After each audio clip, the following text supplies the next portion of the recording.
Okay, good evening. It is Tuesday, May 5th. Happy Cinco de Mayo, 2026. And we are going to begin the Prairie Common Council. Elena, would you please take the roll? Batterman, Here. Comstock, Here. Crombie, Drangler, Here. Jacobs, Owens, Here. Rosas, Here. Baker, Here. and we have quorum. Thank you. Would you please join me if you're able and do the Pledge of Allegiance? Thank you.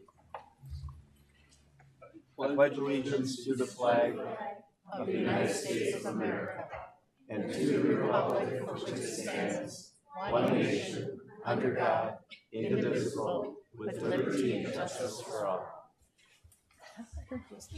Yeah. Thank you. As we've been doing the last few meetings, I would like to take just a moment of silence to remember our fallen heroes from this past and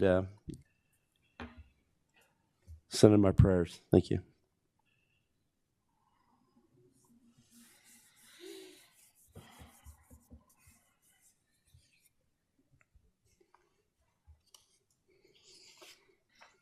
Thank you.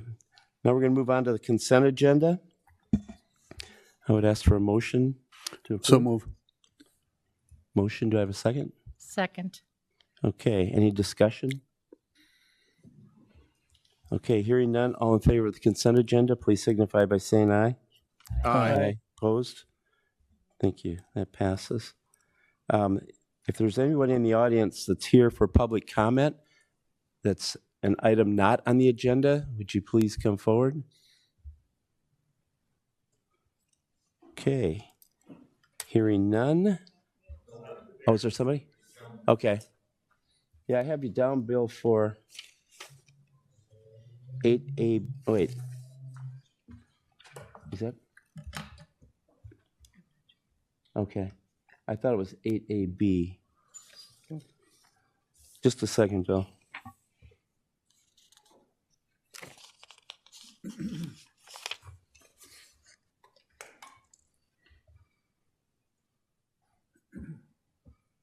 Why is that 8AB? Where's the towing?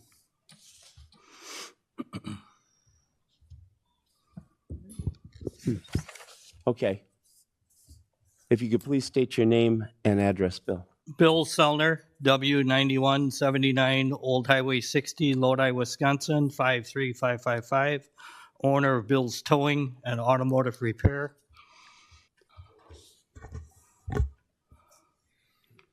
Go ahead. Yes. Okay. Please do. I would like to respectfully ask your board to postpone the voting of the towing contract for the reason of being to look at the highest scoring with the cost involved with the city. We came in at the top score of 74.5. The towing contract as of last Friday, not officially to them yet, was awarded to Finish Line Towing. They had a point system of 67.4. That's total points with the costs involved.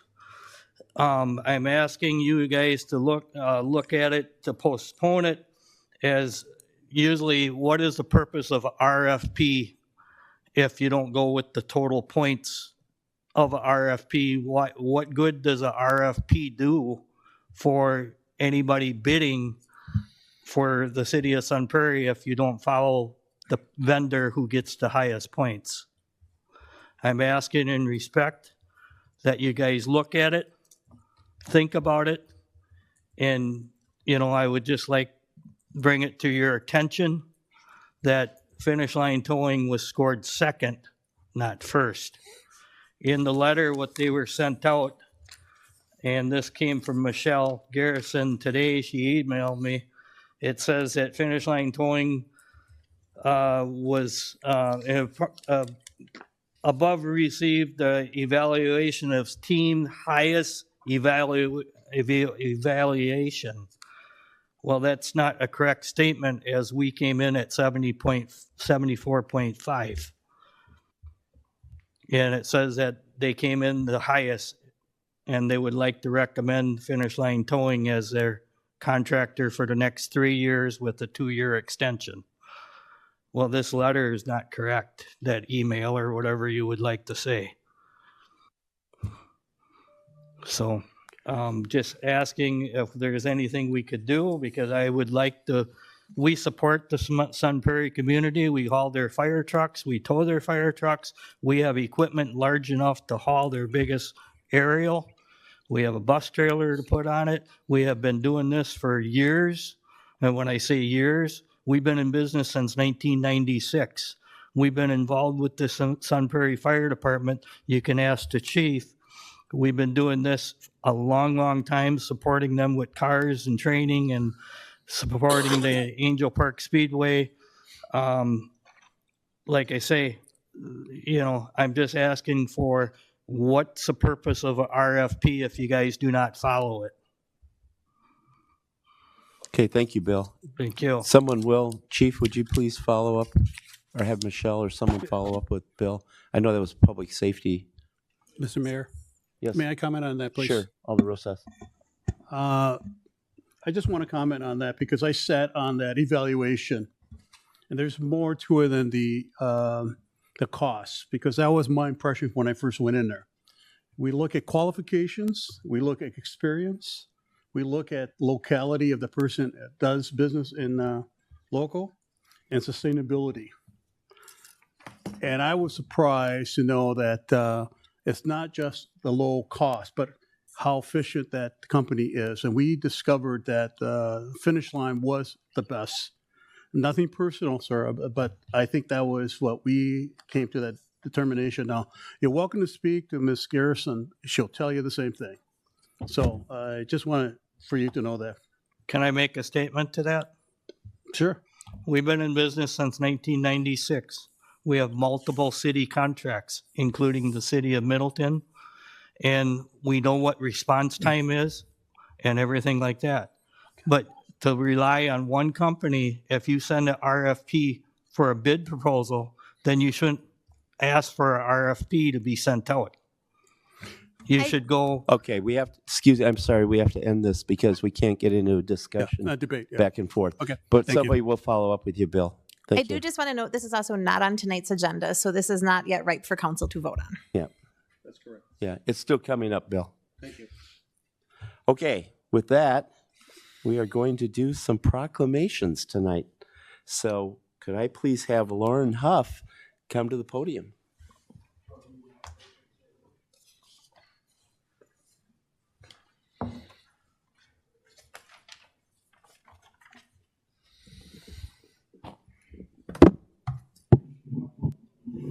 Who's this cute little girl?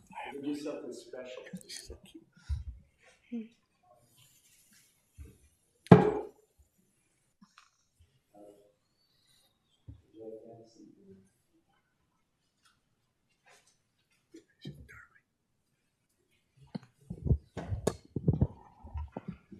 Okay, this remarkable young lady came forward and asked for a proclamation on celiac disease.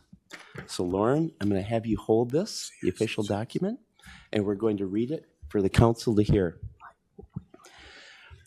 Okay, this proclamation reads, whereas celiac disease is one of the world's most prevalent genetic autoimmune diseases affecting an estimated 3 million Americans, 70 to 80% of whom are undiagnosed.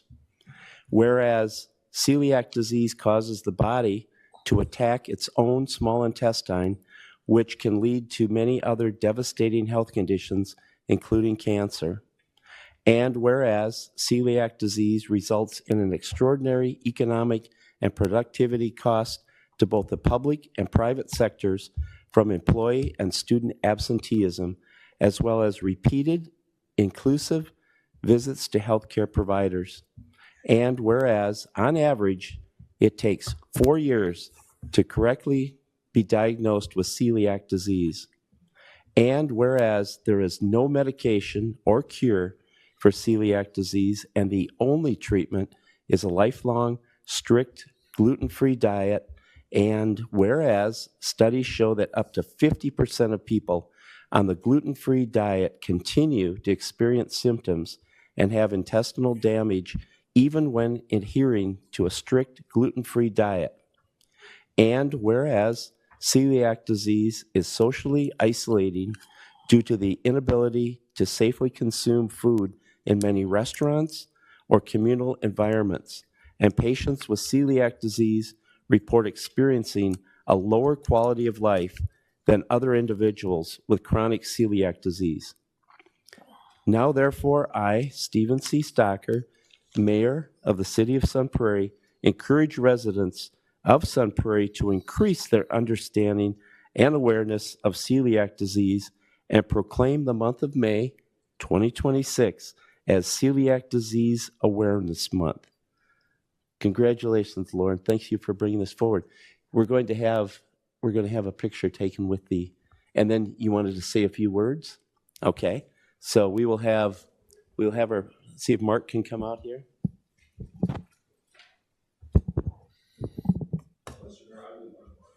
Oh, you're Mark? Okay. Okay.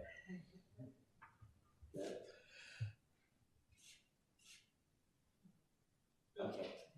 Okay, Lauren, the stage is yours. Would you like to sit down or stand up? Oh, I have my stuff over. Okay. I will hold it over here. How's this? That's good. Okay. This amazing young lady's only 9 years old. Isn't this something? Good evening. My name is Lauren, and I am 9 years old. Not all of you may know this, but it is Celiac Awareness Month. People with celiac disease are intolerant to all types of gluten, wheat, barley, rye, etc.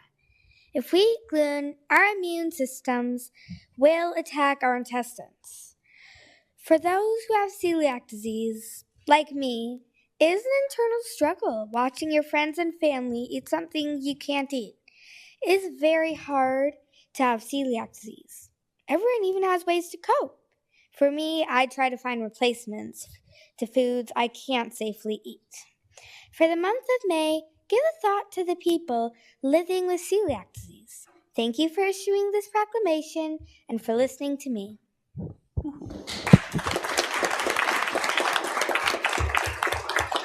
you like to go and take your hands in?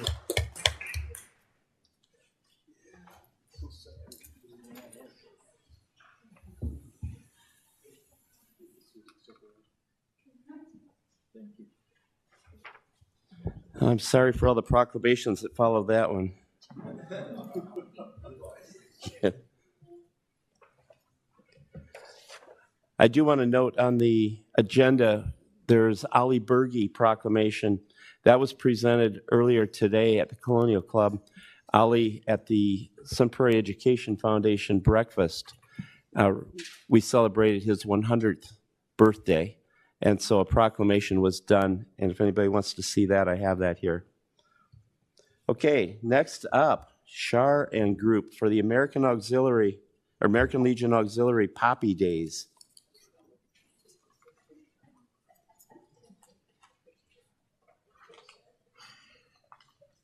Look at that bloom of flowers in here. Right. See you. It's good to see you. I'm going to turn this a little bit now that, okay, there we go. So once again, this year, as we have done traditionally for a number of years, we are recognizing the Poppy Days that the American Legion Auxiliary, year after year, goes out and makes awareness of, well, I won't spoil Shar's thunder, but yeah, you'll hear it soon. So this one, very happy to present this to you again, Shar. Whereas the Poppy program is the oldest and most widely recognized American Legion Auxiliary program. Each year, around Memorial Day, auxiliary volunteers distribute millions of bright red crepe paper poppies in exchange for contributions to assist disabled and hospitalized veterans. The program provides multiple benefits to the veterans and the community. And whereas the poppy is a flower of remembrance for the sacrifice and a memorial for American soldiers who have paid the supreme sacrifice in order that America remains free. And whereas the tradition of the Poppy program began following World War II, The program has enabled the American Legion Auxiliary to offer direct assistance to veterans and their families. And whereas the American Legion Auxiliary Unit 333 has pledged to remind America annually of this debt owed to those who have died in war through the distribution of the memorial flower. Now therefore I, Stephen C. Stocker, Mayor of the City of Sun Prairie, do hereby proclaim May 15th to May 16th, 2026 as American Legion Auxiliary Poppy Days, and ask that all citizens pay tribute to those who have made the ultimate sacrifice in the name of freedom by wearing the memorial poppy on these days. So I think we're going to get a picture, and then I think you're going to say a few words here, Sean.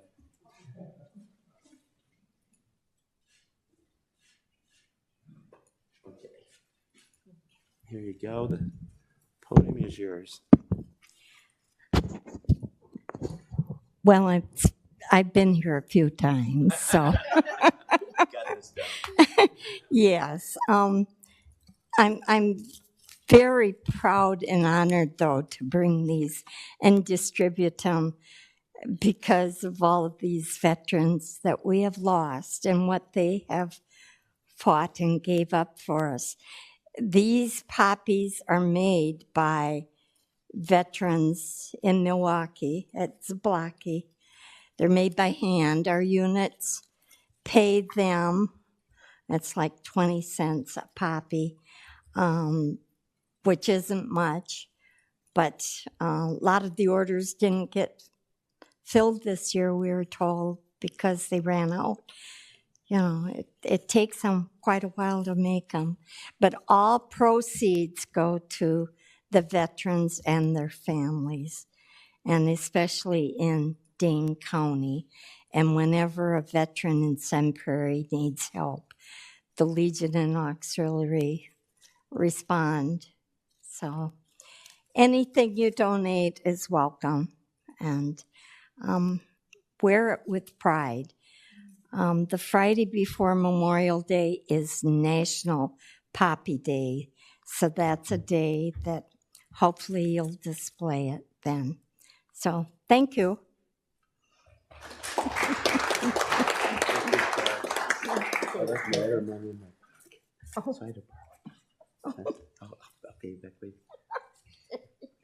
Please shake hands. Thank you, Shar. I do want to mention, for those that are here and normally attend the Memorial Day Parade, the Memorial Day Parade this year has been canceled because of the road work that was potentially going to be done on Main Street. The service will still occur, but the parade will be canceled.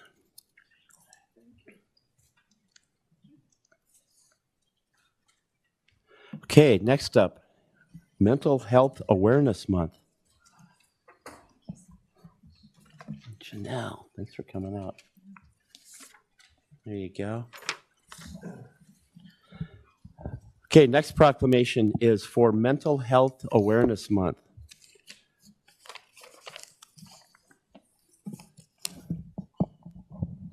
I will say that behind the safety of this community, health is my number 2 priority, and that's not only physical health, but mental health also.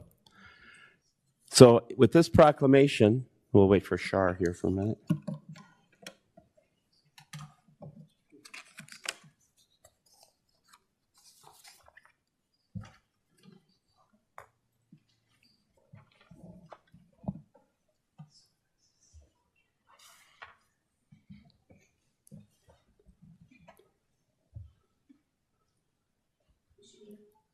Yes. Okay, Alder Jacobs, Alder Baker covered for you. I think he paid $10 I never for doubted it. that Thank one. you.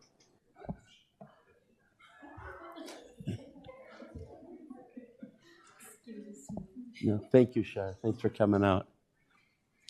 Okay, next proclamation, again on Mental Health Awareness Month. Whereas mental health is essential to the overall health, and there is a proven connection between the two. Oh, I'm sorry. mental health is essential to our overall health, and there is a proven connection between the two. And whereas, according to the National Institute of Mental Health, more than 1 in 5 Americans live with mental health conditions. And whereas stigma and fear of discrimination keep many who would benefit from mental health services from seeking help.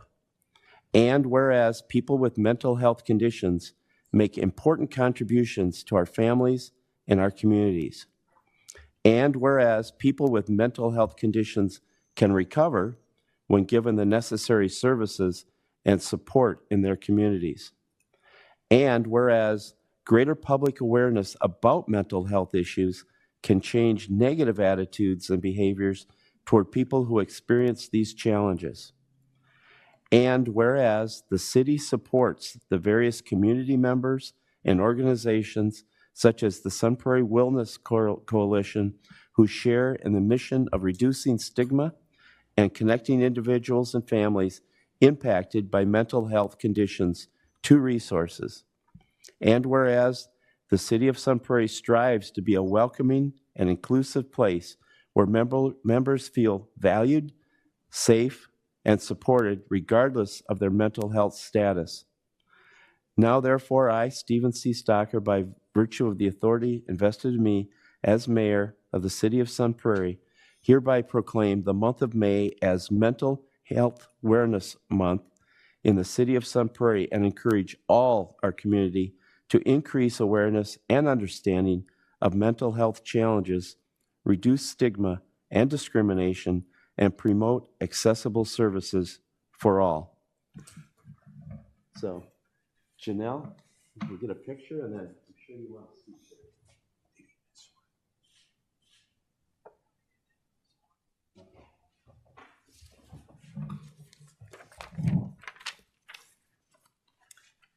Thank you, Mayor and Alders, for recognition of Mental Health Awareness Month here in Sun Prairie. My name is Janelle, and on behalf of the Sun Prairie Wellness, and I'm here on behalf of the Sun Prairie Wellness Coalition this evening. Mental health is part of all of our lives. It affects how we think, how we feel, connect, and show up in our community. And yet, too often, stigma keeps people from speaking up or reaching out for support. At the Sun Prairie Wellness Coalition, we believe that no one should have to navigate mental health challenges alone. And that's why throughout this month, we're working to create opportunities for connection, learning, and open conversation. One of those opportunities is our upcoming Get Connected event, where community members can meet local providers and get an understanding of how to access services, including during times of crisis. This is important because access shouldn't be confusing, and asking for help should feel possible. A list of our additional events during the month of May is available. I put them on the back by Chief Garrison. He's displaying it back there for me. Or you can find them on our Facebook page or on our website. We invite everyone to take part, whether that's attending an event, checking in on a neighbor, or simply starting a conversation. Together, we can reduce stigma and build community where everyone feels seen, supported, and connected. Thank you so much. Thank you, Janelle.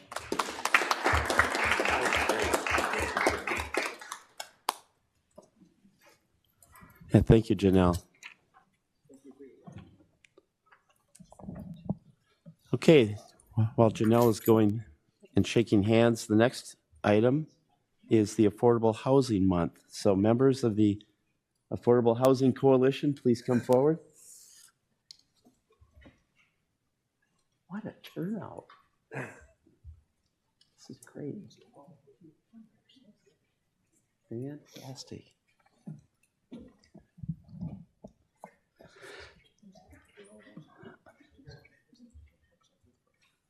This month is going to be busy. This is also Affordable Housing Month, and we're here to give a proclamation to our Housing Coalition. The proclamation reads, whereas the month of May is recognized as Affordable Housing Month and is a time to observe how integral housing is in establishment and sustainability of healthy, thriving communities. And whereas securing access to affordable housing is one of the most basic needs for survival, but due to social, economic, and political challenges, an increasing number of individuals and families struggle to obtain and maintain a safe, affordable housing. And whereas after the Great Depression, the federal government became involved in housing issues facing the nation by creating numerous housing and financial programs to aid in the social, political, and economic difficulties experienced by individuals and families of all income levels.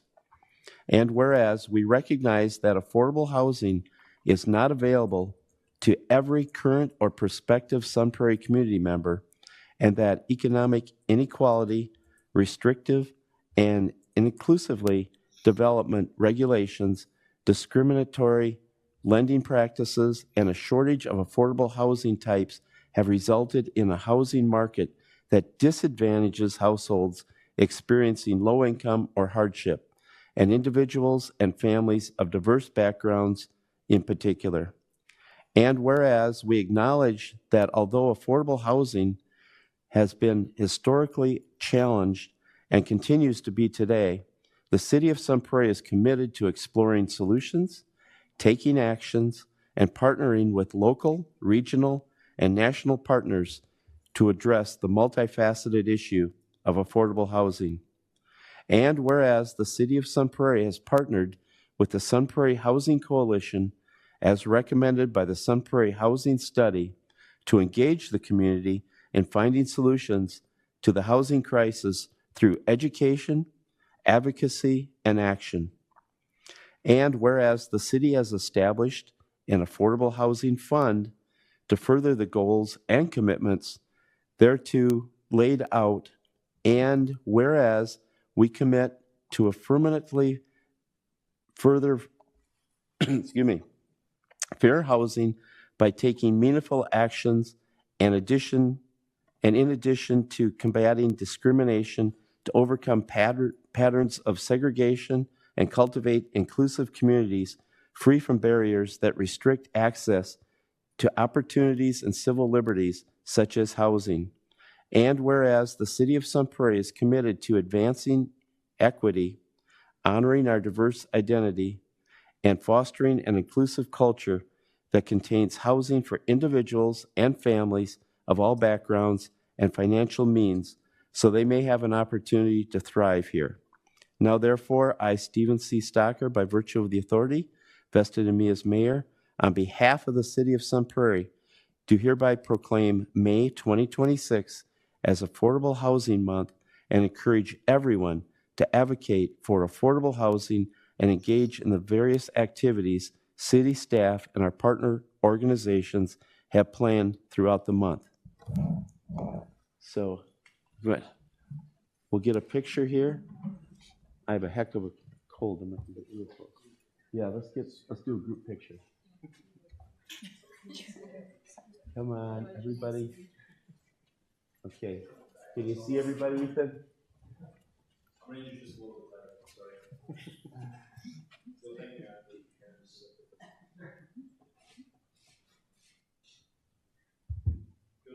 Okay.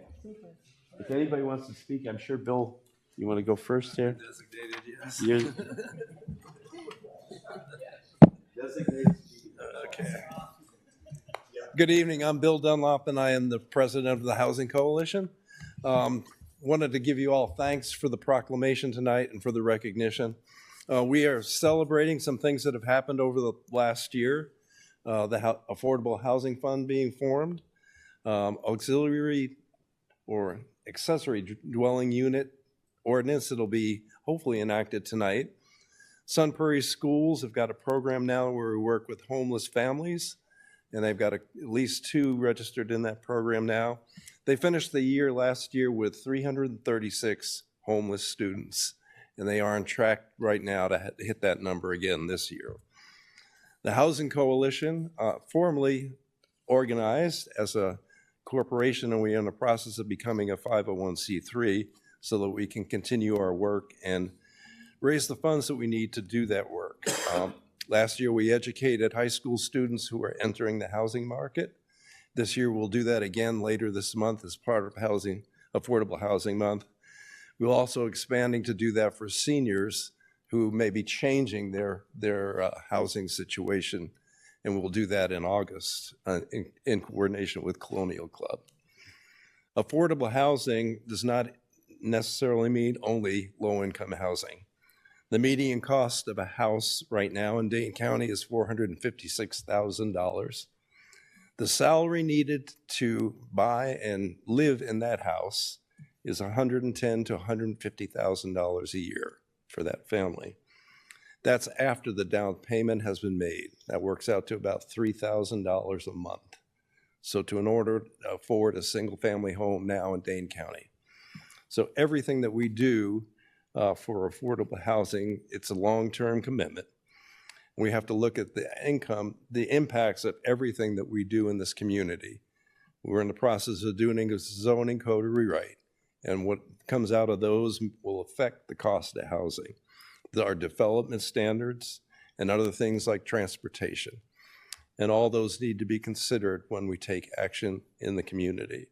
And it takes a long-term commitment to basically make housing affordable in this community. Thank you.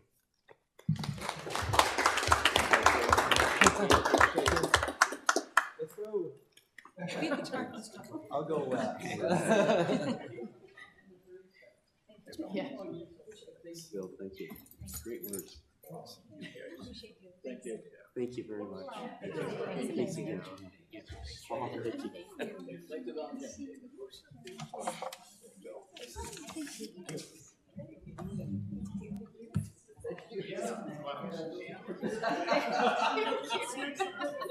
I know.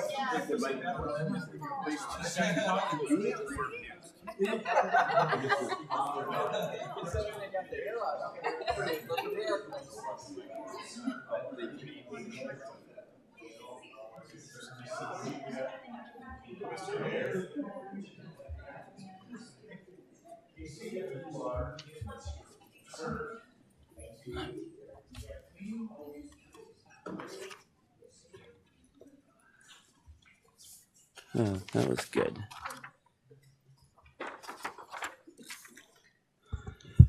Okay, now we are on to Committee of the Whole. Council President? All right, thank you. The Committee of the Whole is forwarding the approval of the nonprofit funding policy to Council. Staff recommend that the Common Council move to adopt the policy. Additionally, Council should consider if they wish to sunset current funding arrangements to ensure that area nonprofits have an equal opportunity for funding during the 2027 budget. The recommendation is that the Committee of the Whole refers the item to the Common Council for adoption. And that was a motion? That's a motion. Okay. Do I have a second? A second. Okay, second. Okay, any discussion? I'd Yes, Alder Batterman. like to ask a clarifying question. When it says wish to sunset current funding arrangements, does that mean 2026 budgets are good to go and that this wouldn't go into effect until 2027? Correct. Okay, thank you. Good question. Okay, any other questions? No discussion? Okay, all in favor, please signify by saying aye. Aye. Opposed, same sign. Okay, that passes. Okay, Personnel Committee.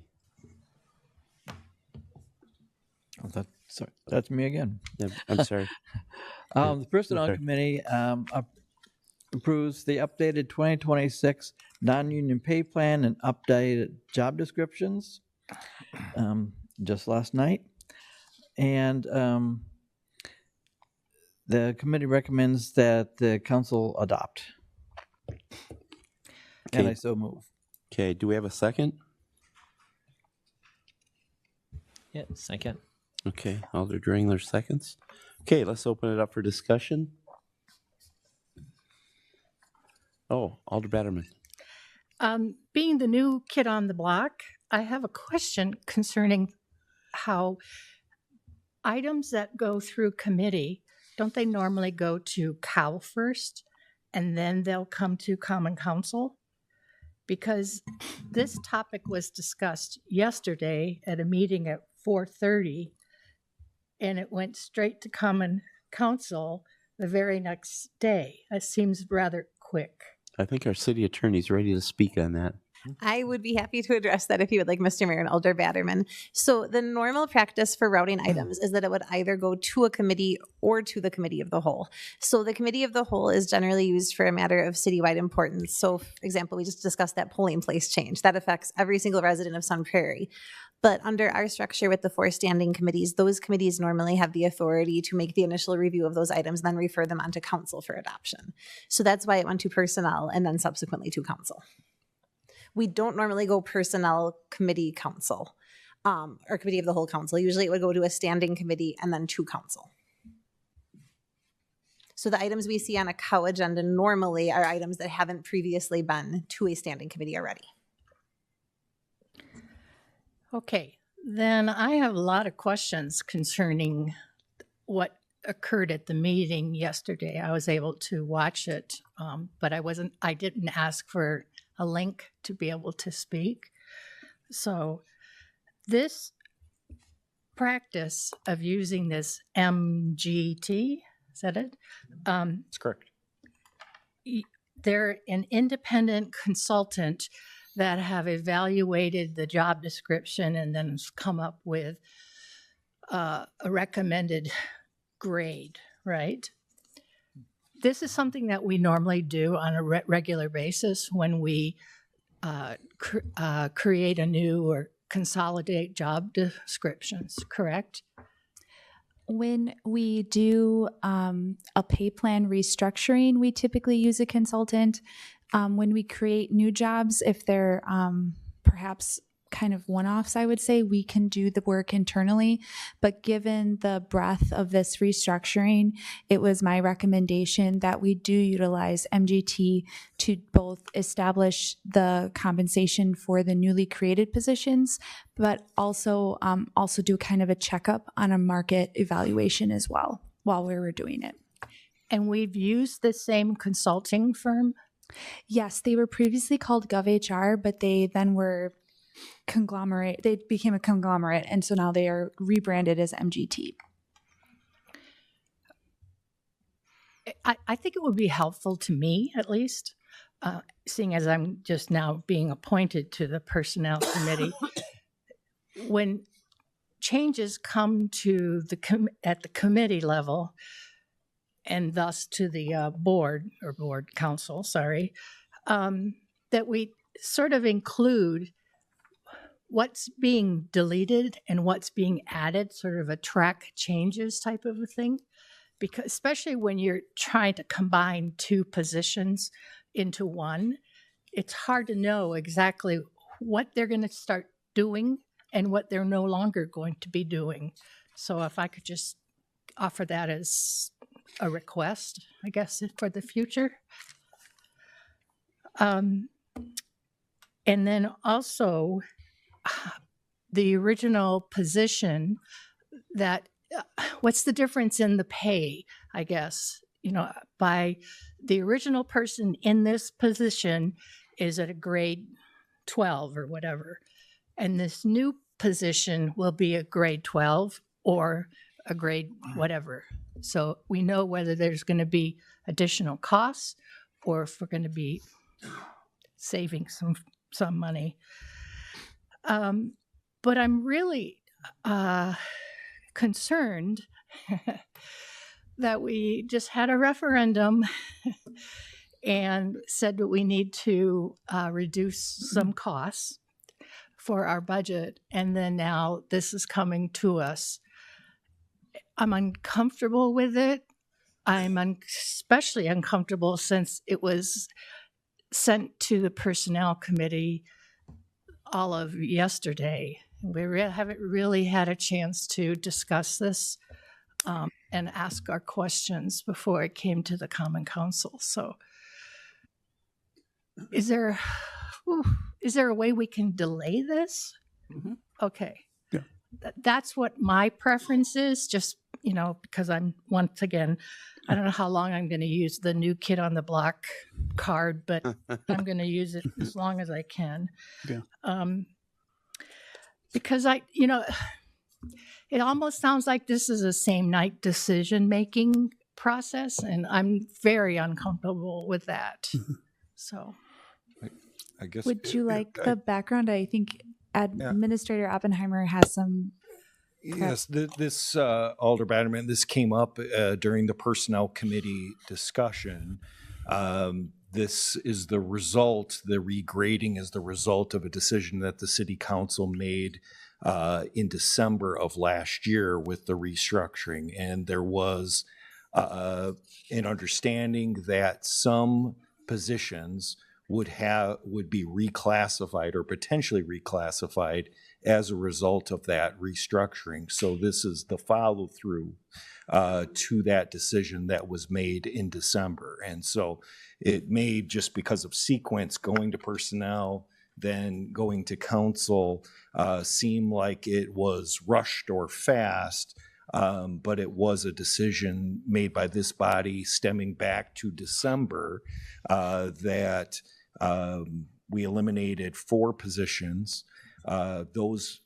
That impact was immediate to the individuals that picked up that work. So they've now been working since December, or perhaps earlier, depending on when those positions became vacant, without any, in some cases, without additional compensation for those roles.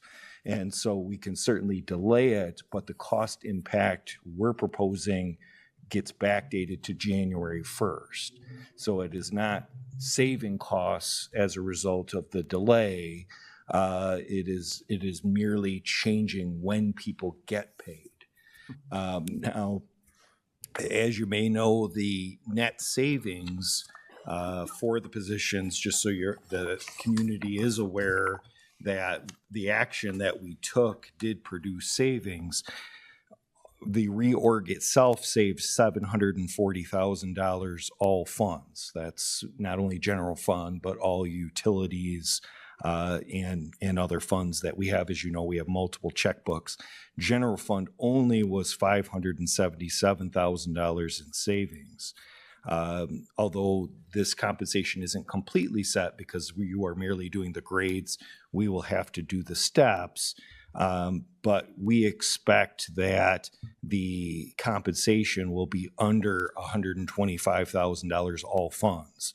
So $740,000, and that is merely, an approximate, but you can see the numbers here are significant in the sense of the savings of the reorg versus the compensation that is going to be adjusted as a result of the reorg. So obviously a net savings as a result. And so I just want to make sure that information is out there for the council, that the purpose of the reorg was to save taxpayer dollars, which it did do. But we do have some pay issues that we knew we would have and budgeted for because others will be picking up that work for those 4 positions that are no longer part of the organization. And I appreciate that. Mm-hmm. I also want to go on record saying that I appreciate the staff members who have taken on these responsibilities and have been sort of been doing it out of the goodness of their heart, per se. And the transition has seemed to me to be smooth, but I still maintain that I need a little more information. So, thank you. So, Mr. yes, Mayor, yes. Alder Rosas. It is my understanding that my colleague here wants this postponed to get more information. So I'm going to make a motion that we pause for a couple of weeks so she can get more information on that. And I will second that. There you Thank go. you. Just being parliamentarily pedantic here, Alder Rosas, I'm sorry. Do you want to postpone that to the May 19th meeting? That'd be great. That'd be, Okay. is that okay? That's the next one. Yeah, thank you. That'd be next. Okay, yeah. And one other thing too, I think that my colleague here is new, so I can appreciate, her concerns and discovery. Thank you. Okay, any discussion? Alder Comstock. I'm just wondering if it would be good when we receive the information again, if current or previous job responsibilities are separate from the new responsibilities that are coming on, so that is a little bit more visible to us, so I don't have to guess what's new and what's old. I think that would be helpful. Right. If you don't mind doing it. Am I making any sense to you over there? I think I noted that it's the request of the members of the personnel committee that all future job descriptions have track changes noted in them, and that's fine. I can make that happen. Are you also asking for the track changes for the current job descriptions as well? For these that we're approving, yes. Yes. Or not Okay. approving. I can. I'll have to manually do those, but yes, I can do that. You have 2 weeks. Alder Dringler? Yeah, I'd just like to add that we received an email from a media center commissioner today, so not sure if everyone had a chance to see that yet. But the media center commissioner that emailed us said that they haven't yet completed their recommendation, specifically for the communications manager reclassification. So she also asked if we could pause to give the media center commission a chance to review or to create a recommendation. So I guess my question is, when do they meet? Yes, to make sure we can allow time for that as well. Third Thursday. Thursday. Okay, so they'll meet before. Yeah. Okay, the timeline works then. Okay, so there's a motion and a second to postpone this item. Alder Owens? I think we need clarification on that position.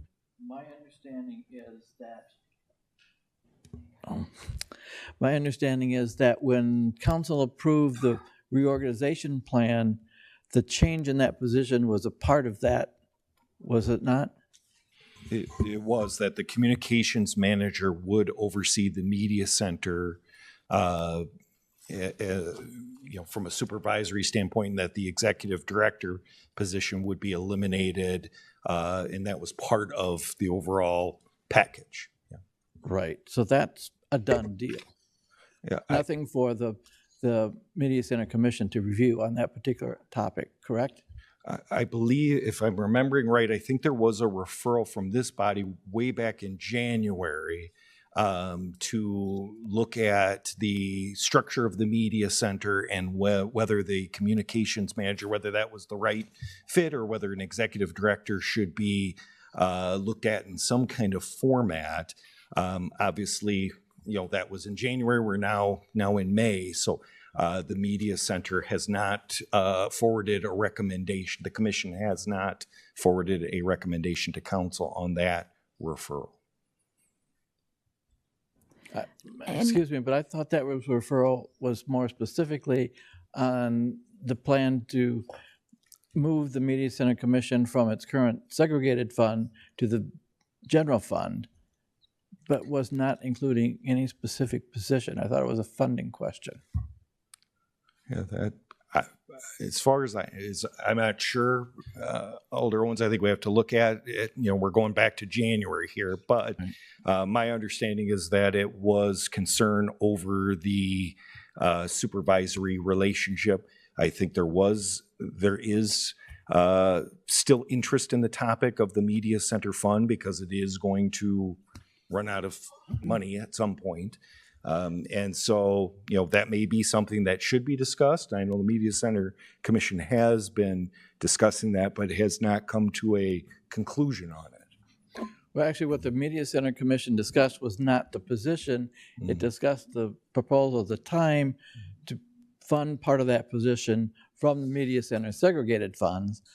And they have resolved that issue. They've agreed that they will not accept funding that position from the segregated fund.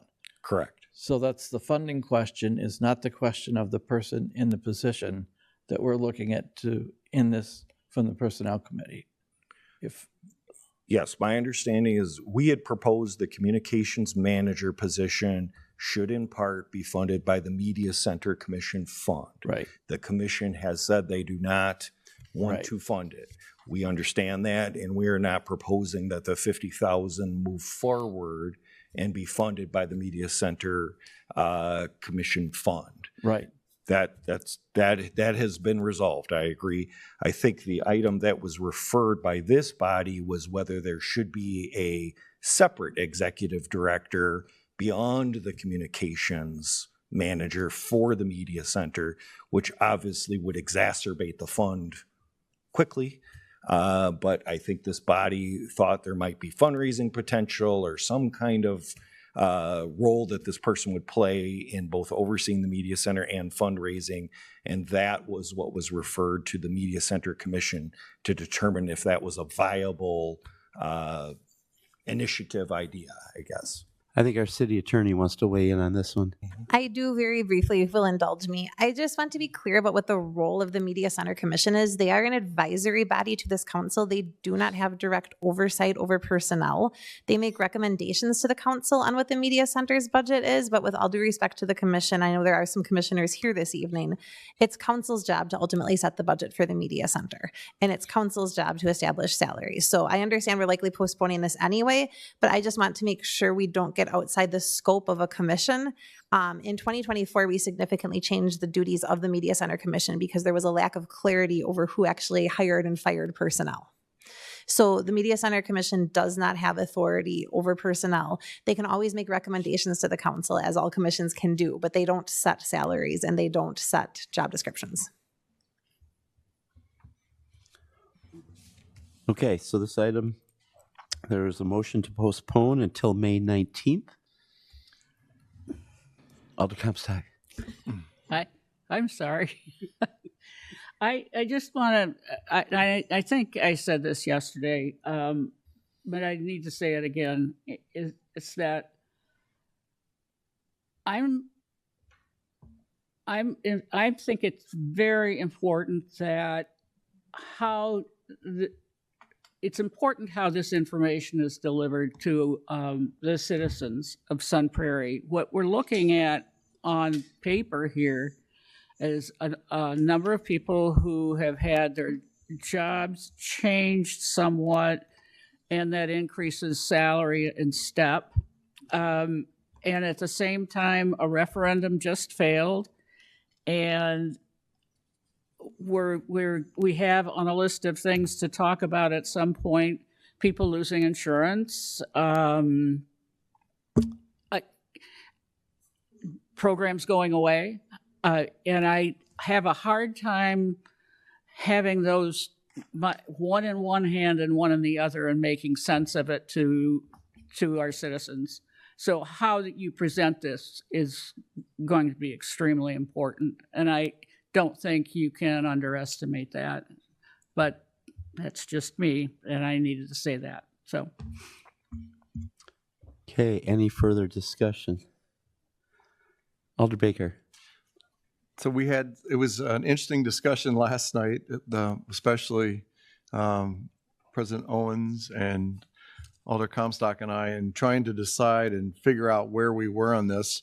I took some time afterwards. I jotted some things down, so will you indulge me that I can read this? Of course. Because the emotion usually takes off and I'm going to 10 different directions. So really what I wanted to do is take a moment and talk about the proposed non-union pay plan, because I think it deserves a thoughtful and transparent conversation.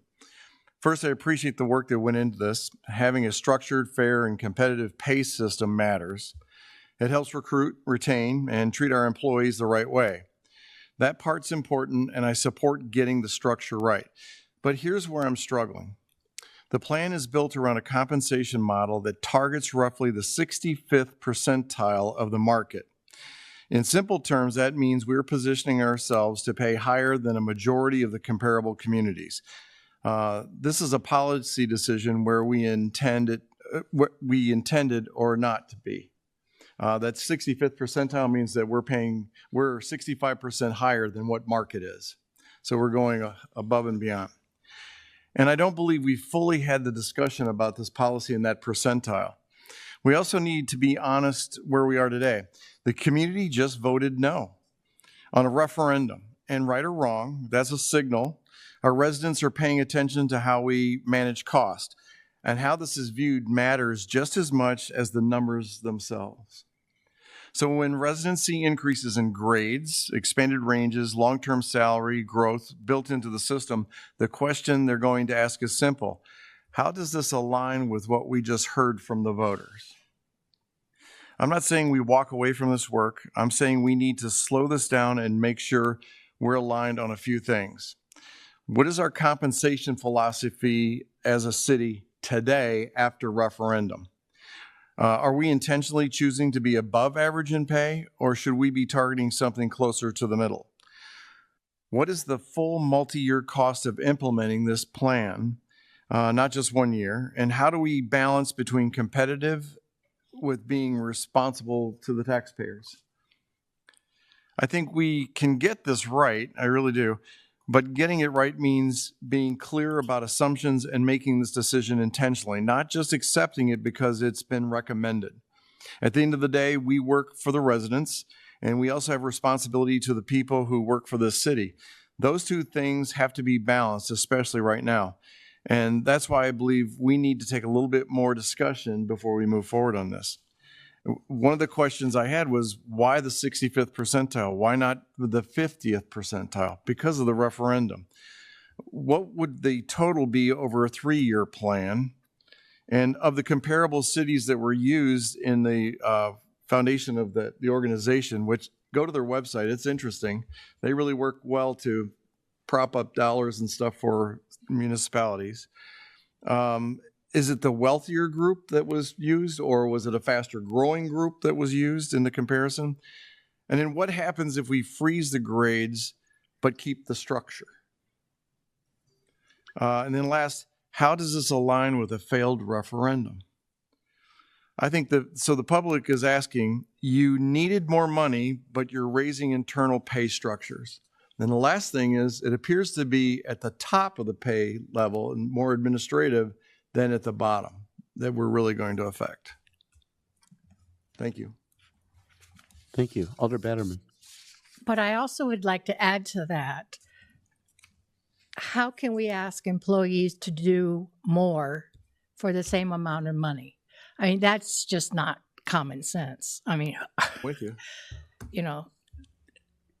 Well, but there's lots of stuff that's on the table here. One, I want to explain the 65th percentile. It's not that we're paying 65% higher. What it is if you surveyed 10 communities, we would be in the top end of those communities, in the top half of those communities, not right in the middle of those 10 communities. Now, I think Alder Baker's point is important of that. Can we afford to stay at the 65th percentile? I think it's a great question. And I think we will have to, and I said in my presentation earlier this evening, we will have to look at compensation long term. But that's reassessing everyone in the organization. This is adjusting a few positions to coincide with an action we took in December. And so, yes, overall, we should look at compensation and whether we should adjust that. But that will, that's going to be a long-term project to do, because that's going to take much longer time to accomplish. Imagine all the different job classifications in the city and redoing those. Those that have been on the council a while, you'll remember 2022, certainly Alder Jacobs, Alder Crombie, Mayor Stocker will remember that was not a easy process. Lots of folks in the audience, employees, concerned about compensation and where it is. And as you can imagine, if we went to the 50th percentile, there'd be a lot of red circling, right? People that no longer get steps and are at the top of their grades. And so, yes, we certainly need to look at this, but this is an immediate issue that has already been created as a result of a restructure. That's why we brought it forward in this fashion. But you're certainly right. We need to look at the compensation in total and to whether we can afford it or not. So I guess I just wanted to throw that piece out there, that it's a yes, and yes, we need to look at these particular folks. Yes, they're at the top of the grades because that's the ones that were affected, right? We took the cuts from the top. It was the department head positions that were eliminated. I think that says a lot about the values of our organization, that the first cuts to come came from the top of the organization. And the people that were impacted were the next rung. So department heads eliminated, division heads pick up the work. And that's why we're making some adjustments to those folks. So I'm hoping that helps clarify why we're doing what we're proposing. Obviously, we did not know when we restructured the organization in December that we'd have a failed referendum. There was no way to know that. Certainly adjusting pay going into a referendum would have been concerning.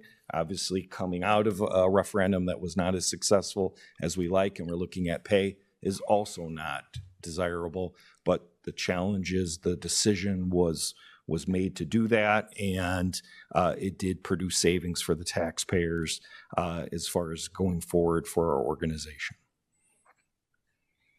Thank you, Aaron. Any further discussion? Okay, the motion is to postpone this item until May 19th. So, Elena, would you please take the roll on this? Batterman, Aye. Comstock, Aye. Crombie, No, not there. Dregler, Aye. Crombie. Sorry, I couldn't. That's okay. Thank you. Jacobs, Aye. Owens, Aye. Rosas, Aye. Baker, Aye. and that passes 8-0. Okay, thank you. And Rose, you'll follow up with everyone, I assume, then, with those different tracks. Yes, I will provide the additional information. I'll also perhaps have a presentation prepared so that I can provide some of that more contextual information that was sort of informally discussed here today. I'll provide that background. Okay, thank you very much. Okay, now we're going to move on to Public Works Committee. Alder Comstock this time. Thank you. I'm going to ask Mr. Weiss to come up here. I think he's still here. Yeah, he is. Yeah, this is kind of this is the Tom Weiss and he's- show, this whole. Right. I don't know how you do it. He starts out early and he's still here when it's Yeah. late. And We do appreciate you, Tom. yeah, I'm happy to present these, or would you like to? You can, since you're standing there. I hate for you to stand I can there. support if you want me just to support, but I certainly can take the reins as well too. Oh, so. you go for it. If you want to take them in order, we'll start with the first one. Is these again are all contracts that went out for bid. We did open them and review them with a Public Works Committee. They did recommend award. We then send the contracts, heavy PDFs here that I'm sure you've all read. Those are signed by the contractor. Now the final step before the project can go forward is final council approval. So that's what we're here to do for 4 different CIP projects tonight. First one being the street rehabilitation project, Talon Place, Sapphire, Huntington, Rustic, and Colony Circle neighborhood. Again, all 4 of these items were, for the most part, under bid and under budget. So I think we're trending in a good direction overall from our CIP borrowing. So maybe let's just start with that first one. If there's any specific questions on that one, I'd be happy to answer. Yeah, what we're going to do is we will approve these all as one item unless anybody wants them pulled out separately. Okay. Is that okay? So yeah, if you want the part B is the Stevens Street Mill and Overlay, multi-use path. More details in there. The third one is the Main Street concrete crosswalk replacements of the stamp colored along Main Street. There's some bus stop pads to be installed there as well too. And then the last one being the downtown Main Street reconstruction project that MSA has been assisting us with, that I think we all seen a couple different iterations. So again, happy to answer any questions. Thank you, Tom. Okay, I would If Move it's all approval. right with everybody, I would entertain a motion to combine Move approval. items A, B, Mayor, C, I and D. apologize. If these were on the consent agenda, that would be a permissible practice, but because Okay. they're listed out individually, which was, I believe, your original request, we right. now have to act on each of them individually. Okay, thank you, If you'd City like, we Attorney. can put these on the consent agenda in the future. This is fine. Thank you for the clarification. I tried. Okay. Alder Comstock, if you want to introduce A, Yeah, please. yes, I move approval on the FA. Payne and Dolan, acceptance of Payne and Dolan. Well, second. Okay, any discussion? Okay, Elena, would you please take the roll? Batterman. Aye. Comstock. Oh, Crombie. yes, I am here. Aye. Aye. Dregler. Aye. Jacobs. Aye. Owens. Aye. Rosas. Aye. Baker. Aye. And that passes 8-0. Thank you. On to item B. I move approval of item B, and that is to award contract to Vaguely Excavating. I'll second. Okay, motion and second. Any discussion? Okay, Elena, since this is dollars, would you please take the roll? Batterman. Aye. Comstock. Aye. Crombie. Aye. Drengler. Aye. Jacobs. Aye. Owens. Aye. Rosas. Aye. Baker. Aye. And that passes 8-0. Okay, item C. And then item C, move approval of SNL Underground Incorporated of Lodi. Well, second. Okay, we have a motion and second. Any discussion? Okay, Elena, please. Batterman. Aye. Comstock. Aye. Crombie. Aye. Drengler. Aye. Jacobs. Aye. Owens. Aye. Rosas. Aye. Baker. Aye. And that passes 8-0. Okay, one more. I move approval of item D, awarding contract to Parisi Construction LLC of Verona. Well, second. Any discussion on this one? Okay, Elena, one more time, please. Batterman. Aye. Comstock. Aye. Crombie. Aye. Drengler. Aye. Jacobs. Aye. Owens. Aye. Rosas. Baker. Aye. And that passes 8-0. Okay, thank you. Okay, now on to unfinished business or referred items. First one is the adoption of a code of conduct for elected officials. Staff recommends that the Common Council adopt the code of conduct. And we have our city attorney, Kathleen McDaniel, here to answer any questions and make the presentation. Sure. So I don't have any further presentation beyond what we had at the April 21st reorganizational meeting. I know at that time, Alder Baker had shared several proposed amendments that he wanted with the group and had asked that this be postponed to tonight. So I'm happy to help you craft any amendments, and hopefully you can get this passed. Then you've got a code of conduct in place going forward. Thank you. So I guess I would start by entertaining a motion. So moved. Okay, we have a motion. Do we have a second? Second. Okay. Now let's open this up for discussion, please. I'll go first. Okay, Alder Baker. Another reading from District 2 on this. I took a hard look at the version, and I thought we were going to kind of incorporate things on for tonight. And so maybe that's, from what I just heard from you, that's why they weren't. Sure. So I want to explain this process. I did talk about it last time, but we had a lot going on at that last meeting, so I don't fault anyone who doesn't remember. I receive competing directions from all of you sometimes on what you'd like to see included in terms of amendments, and that's very hard to craft a policy on. Okay. So for this, because this is your set of rules, I did not incorporate anyone's requested emailed changes. So if you want to make any changes, because right now this is identical to what you had on April 21st, you would need to make motions to amend it from the floor, because that way you can have a robust discussion and vote up or down as a commission. I appreciate you're frustrated with that, Alder Baker, but here's what happens. I have got Alder Batterman telling me, I want you to change these words. And then I've got Alder Owen saying, under no circumstances, change those words. And now I'm stuck as a drafter going, I just have two elected officials of equal stature telling me what to do here.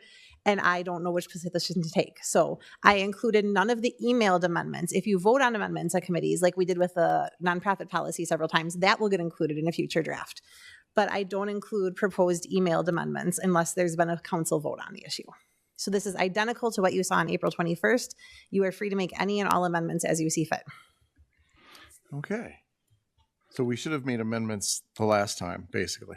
You could have made amendments last time if you wanted to, but I know you had wanted time to discuss and review it further as well. It was more to give you added information, so in the construction of it, because I think attorneys are better at drafting these than real estate agents. So one thing we could do, hopefully kind of as a compromise going forward, if this comes up again, because it will, because we're going to do these every year, is if all of you saw Alder Baker's changes because he emailed them prior to the meeting. So at that point, you could say, we're going to make a motion to postpone this until the May 5th meeting. And we'd also ask the city attorney to incorporate these changes in the revised version. And at that point, I would then present them to you. But otherwise, I end up in the position where I'm getting competing directions from multiple members of council. And then whatever document I bring forward, someone here will be unhappy with. I'd rather make all 8 of you equally unhappy, and then you can amend it from the floor. I think if we talked in between, we probably could have had something for tonight. And I appreciate your perspective on that, Alder Baker, but amendments you may want to propose, maybe an amendment that another member of the body does not support. That's okay. I appreciate that that's okay, but the best place for that to be done is here on the council floor. Because that way everyone in the public knows exactly what's being proposed and debated. I like the transparency. That's nice. Okay. So can I review a little bit with everyone that's here? Like she said, we're not, it's the same version that we've seen before. And I think tonight's discussion really needs to focus less on the new and what we have. I presented 5 recommendations of improvements. And so let's look at this. What I noticed in the beginning was that's lacking from the document was there's no independent investigator requirement and an automatic external review trigger.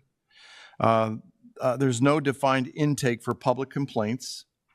There's no process clarity for staff complaints against. If you're going to give us some amendments, could you please do them one at a time? Sure. Those aren't amendments. Pardon me? Those are, yes, I'd be happy to do that. Okay. I'm not in doing amendments right now. Yeah, I think he's clarifying. Okay. But Yeah. thank you. Yeah. Okay. Keep the damn thing on. Keep it on. Microphone. Yep, please continue. Okay. So there's things that we need to look at. The last one is no reporting requirement, no standard proof, and no timelines.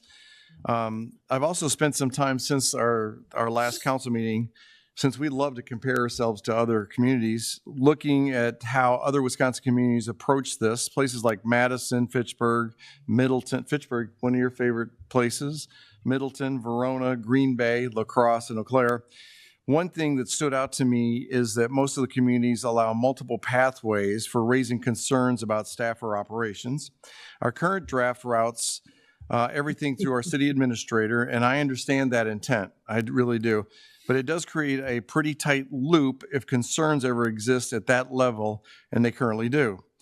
Second, the language around the administrative involvement. Other cities do a nice job clearly separating not directing staff from still allowing council to ask questions or exercise oversight. I just want to make sure our language can't be interpreted in a way that discourages that. And then the enforcement side. Right now, it's entirely internal with a pretty high threshold to act.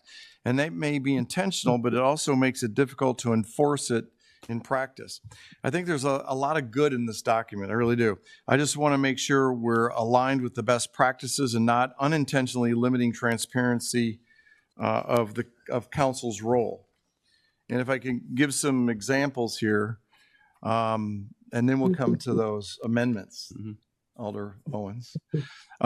So, staff complaint pathway. If we look at Sun Prairie's current path, it must go through the city administrator, and there's limited escalation clarity. But if we look at Madison, because we like to compare, it allows concerns through the mayor, HR, or attorney's office, and there's clear recognition of multiple reporting paths. The key difference is Madison avoids a single point of control. Fitchburg, council members can raise concerns through the mayor, administrator, or in closed session when appropriate. Basically, the key difference is Fitchburg's explicitly protects council's ability to raise issues without bottlenecking the whole process. And then City of Middleton emphasizes respect of staff, but allows concerns to be raised through leadership channels, not just one individual. And with us, the takeaway from that is Sun Prairie, we're more restrictive than with peers. Administrative oversight, Sun Prairie, we avoid involvement in administrative functions, seems broad and undefined on here. City of Verona, the council does not direct staff, which we don't direct staff, but council does provide oversight and policy directions. There's a true definition there. Verona defines those lines specifically, and to me, it seems like Sun Prairie's lines are a little blurred. The City of Clare is explicitly states council can request information and question decisions. Staff direction flows through the administrator. So Clare protects oversight rights clearly. I would rather hold for amendments until I could hear from Alder Batterman, because I know you have some comments about this. Okay, Alder Batterman. I just had one section that I wanted to add some verbiage to, and that was, oh gosh, page 6, the section council conduct with city staff. It starts out saying never publicly blah blah blah blah, and it follows to say if there is a concern regarding the city administrator's performance, it should be brought to the attention of the mayor, city council. And vice president. Yeah, sorry, hard time here. Alder Batterman, would it be helpful to you if I shared my screen and went to this page? Oh, please. All right, give me just a minute and I'll get it up. I'm trying to consolidate 3 different things, and I'm not doing a very good job.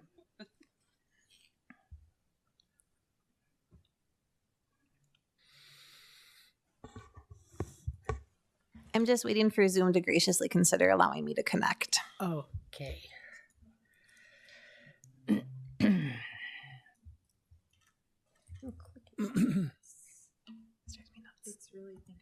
It's thinking so hard. Nope. Ask a question, please, to our city attorney or attorneys You absolutely can, since this is taking a hot minute. while you're peeking at that. Your support is here. I'm sorry, Elder Baker, what was that question? So creating an amendment go ahead, is going to be, how are we going to do that if we're combining? And it seems like we should, again, delay this and then create. I did ask help from Elena late this afternoon, and she took your proposal and my proposal, and she put them into a suggested wording. Let's hear it. Okay. This will be good. And then you'll make the amendments. I'm just not sure where to start, though. Can you help me out, Elena? Sure. Yes. So it was combining 2 amendments that you guys were discussing. Right. So the amendment that I think you're looking to do is to move to amend the rules to insert the following language on page 6. After, Yep, got it. After the current paragraph under never publicly criticize an individual employee's job performance. If there is a concern regarding the city administrator's performance, it should first be addressed with the city administrator. If the concern is not resolved, it should be brought to the attention of the mayor, council president, and council vice president through private correspondence. If the concern involves potential misconduct, conflict of interest, or matters requiring formal review, the provisions outlined in the sanctions and violations section, including the option for independent review, may be utilized. Concerns about any employee's job performance will not be discussed in public meetings unless properly noticed. In the event of an alderperson or member of the public criticizes any employee's job performance, the mayor or council president will immediately rule the comments to be out of order. That is what I believe Bill and I are suggesting to change on that section. So is that an amendment? Yeah, sure. Give me just a second and I will put that on the screen so you can all see it. And I will make it a little bigger because I see how tiny that looks up there. Did you type all that? Oh my Wow. gosh. I'm still stuck on the.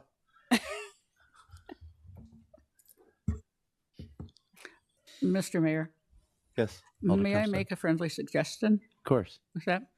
I believe that those who are involved in evaluation of the city administrator are the mayor, the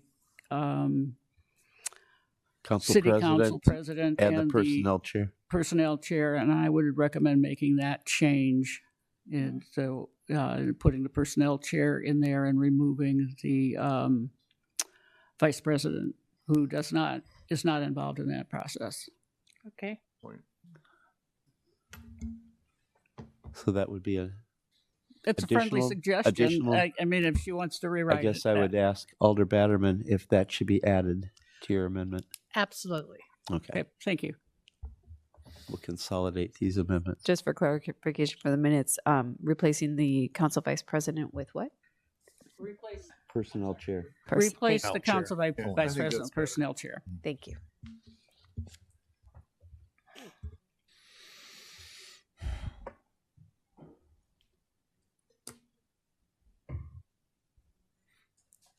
Okay, I've almost got this language. Give me just 1 second and I will share it for you.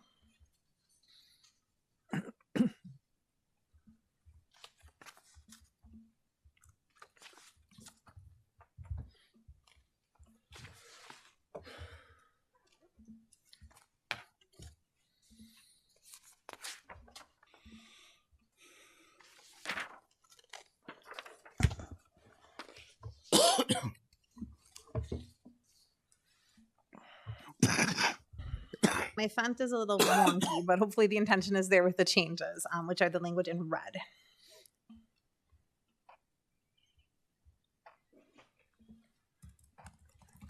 That's okay. I apologize. I just realized I missed a clause on one of those sentences. So now it's correct.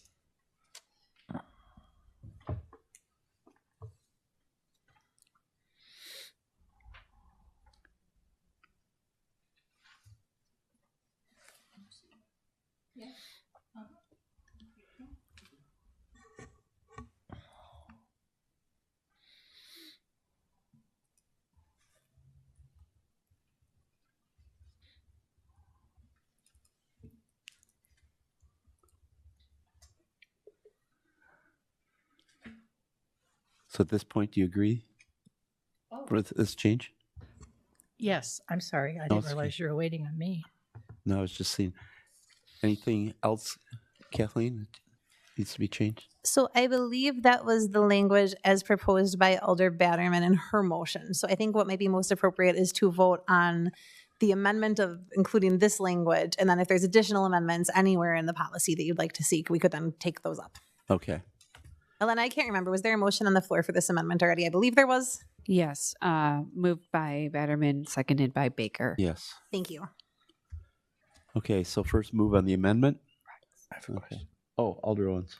So it's unclear to me when it says, if there is a concern regarding the city administrator's performance, it should be first addressed to the city administrator. Who is doing the addressing? Who's complaining? I believe the intention there, because I drafted this, is if an alder has a problem with the city administrator's performance. So Alder Owens, you don't like the font Aaron has us use on agendas. Your first step of action, rather than coming up here at the meeting and saying, I really dislike the font Aaron picked for the agendas, this is terrible, Aaron, how dare you, would be to call Aaron and say, hey, why did we make this choice? Obviously, that's a silly example, back to my water slides from the last meeting, but the first thing for you to do as that alder would be to have that conversation with Aaron, which is actually pretty mirroring of our normal personnel policies. If a supervisor has an issue with their employee's performance, or an employee and another employee aren't getting along, the first thing we ask them to do is talk themselves. And then if they can't reach resolution, it escalates. Right. So this is a thing where if you as alders, who are the policy setting body for the city, have an issue with the performance of the city administrator, you would first individually bring that to the city administrator. So you would ask Aaron to meet with him, give him a call, send him an email, and let him know, hey, you did this thing. I am not happy with it. Okay, thank you. Then I would like to offer a friendly amendment to say just that. Instead of if there is a concern, if an alder has a concern. So it's very clear who's doing the acting. Otherwise, we don't know.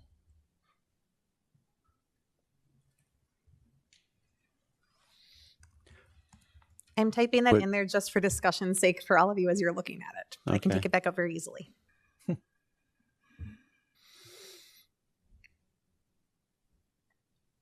So in this case, would we have the person who made the motion accept the friendly amendment? Yes. Okay.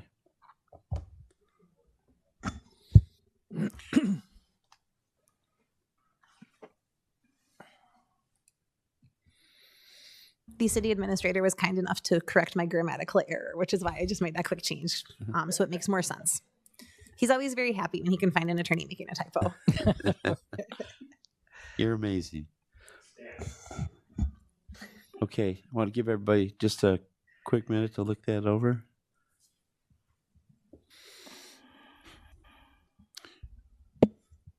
Alder Rosas. Thank you, Ms. Mayor. I'm only going to vote this down. I already had my mind made up, but some of these changes will convince me to vote for this. But I have some serious issues with this amendment, or with this changing or criticizing an employee's job performance. To me, it's common sense. I mean, I think we're all adults here, and we have been respectful with each other. We've been civil with each other. I know I sometimes go and speak to city staff. It's common sense to me. If they're in a phone or in a meeting, you just don't disturb them. So when I saw this, it just kind of floored me. It reminded me of something out of high school. I still feel that a little bit, but I think these changes, I may be able to support it. So that's my comment. Thank you. Any further discussion? Okay, first vote will be on the amendment. Elena, please take the roll. I would just ask that you all turn your microphones on. Alder Jacobs has a note in the chat that it's difficult to hear. Okay. No, I'm good now. I've got it covered. Thank you. Okay, I apologize. I didn't see the timestamp on that one. No, yeah, thank you much. Batterman, Aye. Comstock, Aye. Crombie, Aye. Dregler. Aye. I'm sorry. Jacobs. Aye. Thank you. Owens, Aye. Rosas, Aye. Baker. Aye. And that passes 8-0. Okay, now we're going to vote on the original motion. Any discussion before we get into that one? Alder Comstock. I note that there is nowhere in here where it indicates that accepting I don't know how to say this the right way, but accepting anything from a constituent, like anything of value, like a free ticket to XYZ, is probably not appropriate for an elected official, for a public person like us. So no, there's nowhere in here does it say anything about that it would not be appropriate to accept that. And I don't know how to word it, but you'll figure it out. Alder Comstock, if I may point out, we've got incorporation of law by reference in the section. I just highlighted the word ethics in here. So you as council are incorporating our state and local codes of ethics, which are set either by state statute or city ordinance, into this code by reference. So that includes essentially, I'm not taking any gifts or bribes, et cetera. So not saying like, I promise I'll vote yes on your contract if you give me your tickets to the Badger Suite or the 50-yard line tickets or whatever. That also includes things like not making public contracts that you also have a private pecuniary interest in. So I think that would include a lot of your concerns there. You're right that it's not directly called out, and so it's good to point out here that this does incorporate your code of ethics both in our ordinances and state law, which were provided on the April 21st agenda for all of you, but I'm happy to email them out again as well. I'm very, very happy that you have all of that memorized and can call that up so quickly. Okay, any further discussion? Alder Jacobs has discussion. I'm sorry, my Yes. my hand raising function is not operational for whatever That's okay. reason. We hear you. So Go I ahead. do have a few things. I've been a few things outside of what we've been discussing, but then I'm going to return to that. And these are small things, but on page 5 about the use of formal titles, am I going to get in trouble if I accidentally call Casey instead of Vice President Alder Drangler? And what are the ramifications here? So Alder Jacobs, we did discuss this last year, and I believe you had the exact same concern. I think the true intention there is that we don't want to be like, hey, you idiot attorney over there. So if you Okay, accidentally I call would them never Mayor say that. Steve, I don't think you're going to get sanctioned. But this kind of goes back to the treating each other with respect whenever possible. Okay, fair get enough. one I just want to make mulligan. sure we're not stopping meetings for that. On page 7, we're supposed to treat people who come up and be impartial. I got to be honest. I've never claimed to be impartial. I mean, people are going to come up and talk about things that I'm not impartial about. Should I just be quiet about that, or I'm just not comfortable with the language? But I guess it doesn't really matter that much.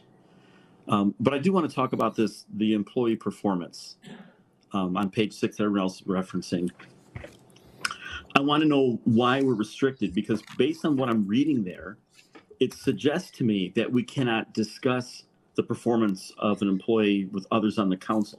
Is that the case? I apologize, Alder Jacobs. Somebody coughed and it cut out the last part of what you said. Okay.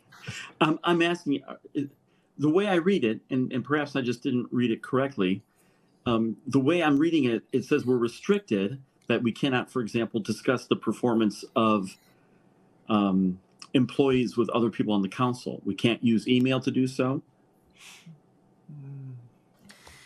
So obviously I mean, there may be situations where you as too, oh, go ahead, I'm sorry. Oh, I was just going to say, I mean, I'm not going to Aaron with everything about that an employee might do that I don't agree with. And also, it's like, what if a constituent has a complaint? Are we limited? And what if we agree with our complaint? Sure. So I guess a couple of points to that. This is about public criticism of an individual employee's job performance. So if, for example, you wanted to discuss my job performance, you are able to, under these rules, put that in the agenda through the clerk's office and have it be properly noticed. Then you can go into closed session and praise me or complain about me as you see fit. If you as another alder want to reach out individually to one other alder and say, hey, was I off base in thinking that committee meeting didn't go well last night? You are still free to do that. The issue is we don't want you to be sitting on the council floor under these code of rules. And I use we as the city, not we as me as the city attorney. But you're here saying to each other, you know, Alder Rosas can't come to the meeting and say, Kathleen, you did a terrible job explaining that you're the worst city attorney I've ever met. I don't think you should work here. He is absolutely free to think all of those things and hold those beliefs, but he should first take those either to the mayor or the city administrator. And then at that point, if he's not getting the resolution he seeks, he can ask to have it placed on an agenda and go forward in that direction. And I just realized I'm a terrible example because I have reporting authority to both of those bodies. So if it was a different employee, say for example, the human resources director, that would be an appropriate place to take that complaint.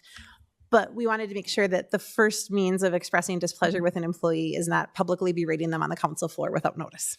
Thank you. Well, then I'm wondering if we need to write that into this, that we're talking about the council floor. And I mean, I guess I'm just going to try and make up an example using you, Kathleen, because you did that. What if, you know, someone's complaining about, you know, a legal decision that we made or didn't make, and I disagreed with you and I agreed with the constituent. Can I not say I agree with you? I think our attorney was wrong on that. I mean, if I'm talking to them on the sidewalk as opposed to at council chambers. I think you're still absolutely free to hold that opinion. I think the issue would come up, Alder Jacobs, is if we were sitting here on the council floor. So you're right, maybe there does need to be a clarification where maybe we say, you know, instead of calling never publicly criticize an employee's job performance, like refrain from discussing job performance on the council floor or something like that. And that may solve the issue because obviously you're free to hold opinions that my opinions are bad. That's the thing you're allowed to think. Yeah, and there well, I don't necessarily hold that. You're the easy example because you made it for yourself. So that's what I'm asking you. Should we designate this that this means on the council floor? Because I'm going to speak of how I feel about whoever I feel, you know, in any other circumstances when I'm talking to a constituent, because as we've said, that's what I'm answerable to.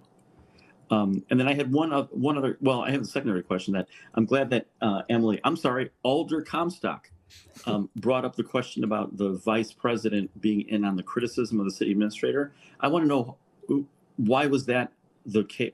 Who put that in instead of personnel chair? And what was their thinking behind it? Not who put it in, but what was the thinking behind it? Do you know?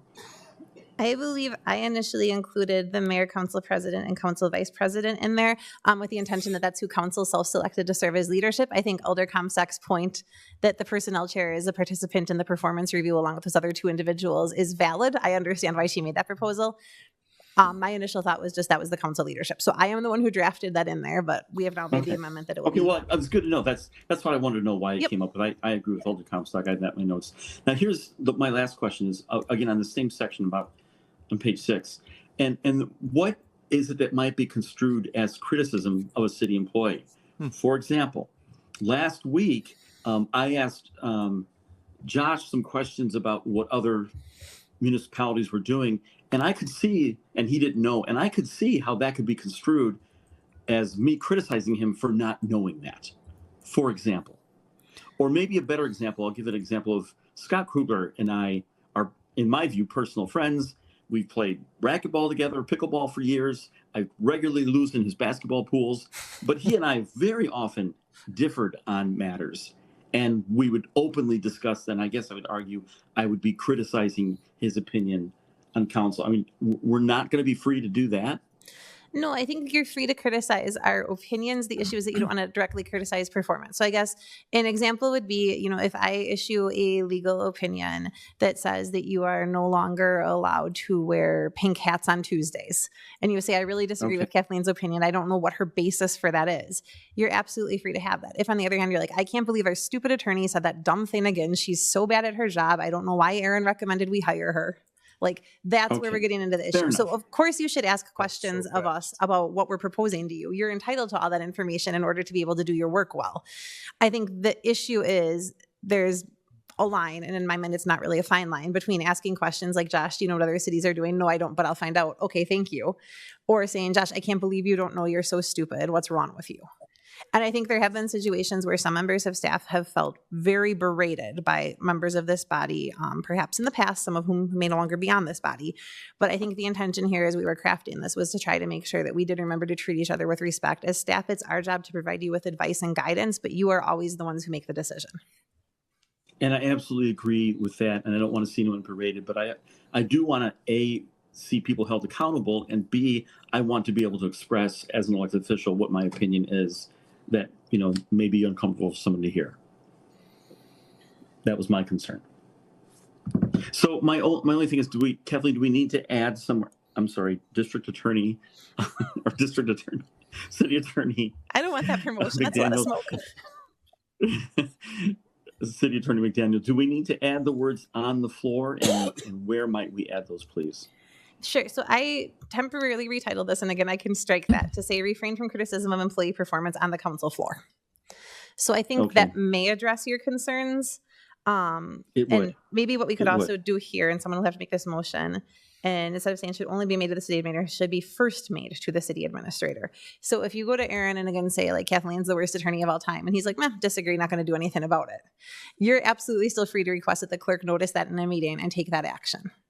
But your first step should be to speak with Aaron, who can then put you in touch with that employee supervisor, that employee directly, and work to help you get that resolved.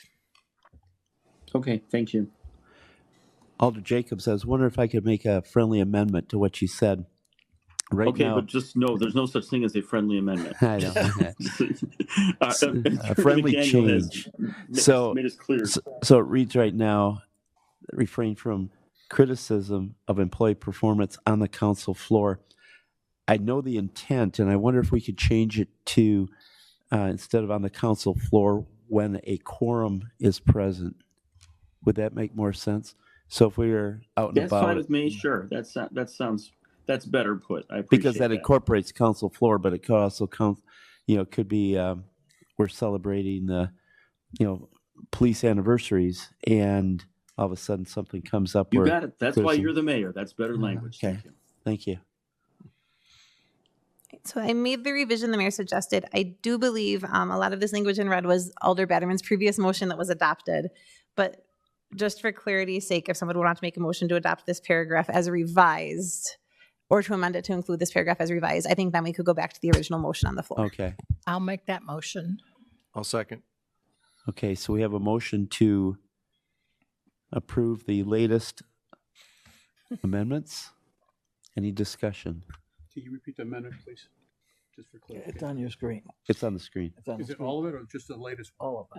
No, No, I see it, I see it. yep, everything. The whole thing now.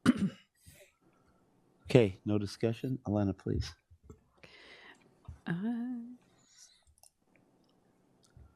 Batterman, Aye. Comstock, Aye. Crombie, Aye. Drengler, Aye. Jacobs, Aye. Owens, Aye. Rosas, Aye. Baker, Aye. and that passes 8-0. Okay, thank you. Now we're going on to the original motion. Okay, we have a motion and a second. Any discussion? Okay, There are no more amendments? no more Oh, yep. amendments. No amendments? We have more. I have There's more. more I have- amendments to this one? Yes, Oh, I'm sorry. that's Go okay. ahead. That's what I was looking at. So if we I go, thought you'd combined yours with Alder Batterman. that was just on the one side. I thought you Okay. might be combining the other. Okay. Okay, so the next one will be on page 12. And under the process, what I'd like to propose that we add is that concerns related to potential, being at number one spot. Thank I guess you. really the position doesn't need to be numbered in here, but concerns related to potential violations of this code may be raised by elected officials, city staff, or members of the public. When feasible, concerns should be submitted in writing to the mayor, council president, or their designee to ensure clarity and appropriate documentation. Alder Baker, was that included in your initial email to me back on, I think that was Yes. April. Okay, perfect. I just wanted to make sure I was copying and pasting the right language and not trying to retype all of that.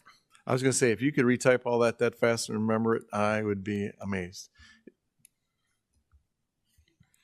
All right, bear with me just 1 second and I will get that included for you. It just seemed like that the first process, the first step was missing.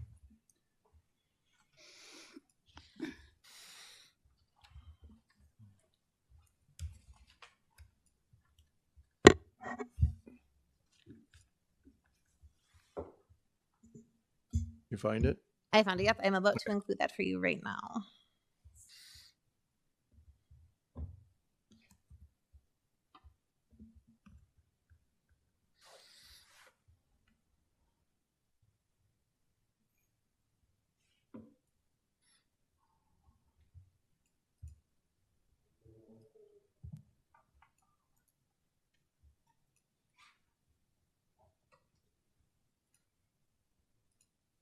Are we ready for the next one? So I don't know if the next one is close to this section or far from the section. If I'm reading them in the order you submitted them, Alder Baker, it's still within the section. I don't know if you want to take these up one at a time or if you want to do them kind of in a chunk again. I'm following your direction. Sure. So I think you essentially have made a motion that we should amend by including this language. So I think the next step would be to call for a second. Okay. Do we have a second? Second. Okay, any discussion? I'm sorry, again, I don't have my hand raised. I can't do it, but Oh, that's I good. just would like to know the intent.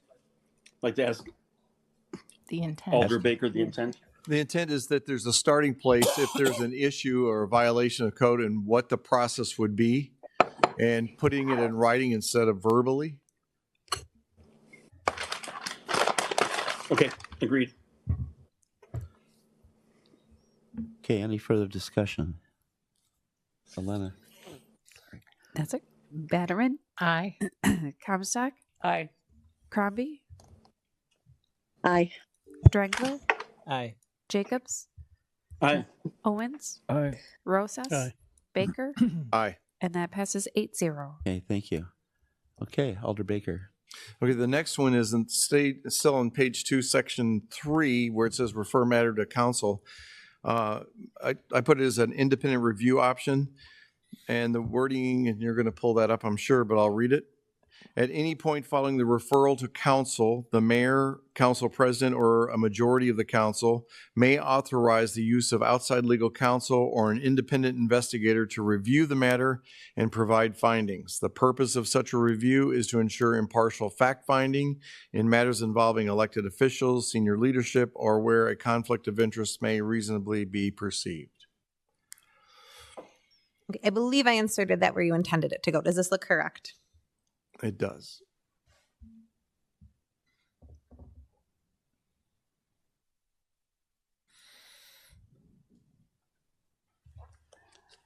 So is that a motion then to this amendment? Mm-hmm. Okay.